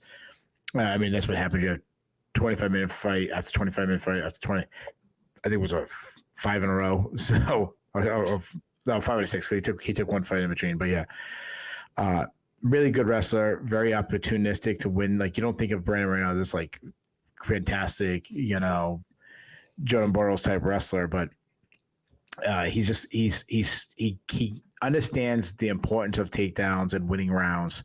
He's good at getting in the entries, cutting the corner well. He took Figueroa down in all 4 of their fights. He's good at winning scrambles. He's hard to hold down. He's good at like clearing his hip and Granby rolling and kind of getting a scramble going. Good back takes. He is a submission threat. I mean, he sub Figueroa in the second fight.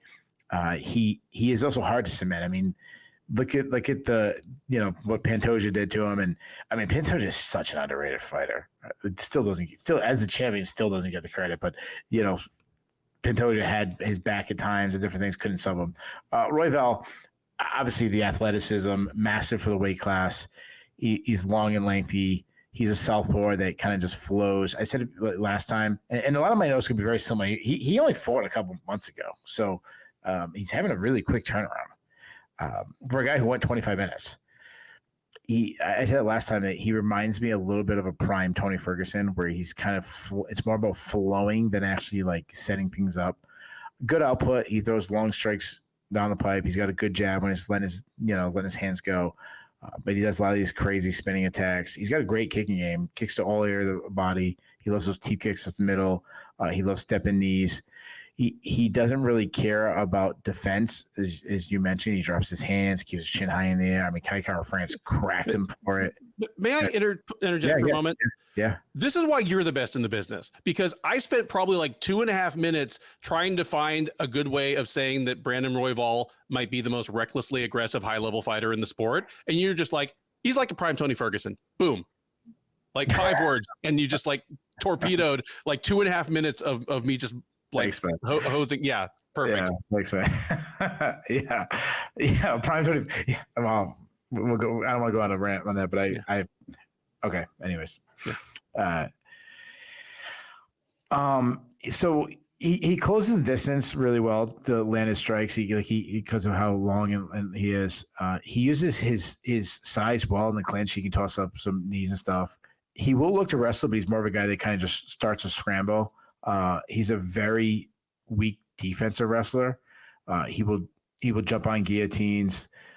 He's a really dangerous grappler where, he's got those long arms and he'll toss up submission attempts. But obviously the higher you go up, the less likely you got to land a submission. And that's kind of what area is now. But he's very flexible. He kind of his grappling reminds me more of a weaker JV version of Charles Oliveira, where it's all about catching things in scrambles. Fast, suddenly he's on something, kind of keeping your hips moving. His wrestling style, a little funky Ben Askren style. He will stay on his back though for too long looking for something. We saw that in his last fight against Pantoja. I mean, a lot of that has to credit Pantoja because of what an incredible grappler he is. But he showed it in the first fight against Brandon Moreno. So, as far as the prediction goes, I don't see anything that makes me think that this fight isn't going to look very similar to what we just saw with Pantoja. Brandon Moreno has already beaten him. I know there was like a freak injury, that kind of thing happened, but Brandon Moreno is, say what you want about him, he's an intelligent fighter. I think he'll strike enough with him, kind of get in that mid-range, strike enough with him to kind of get Royval to open up, and then he's going to be dropping on those hips. I think he's going to give it takedowns. I think he's going to be rinse and repeat. I think he's going to beat him up there. I think Royval's going to show a lot more urgency to get up.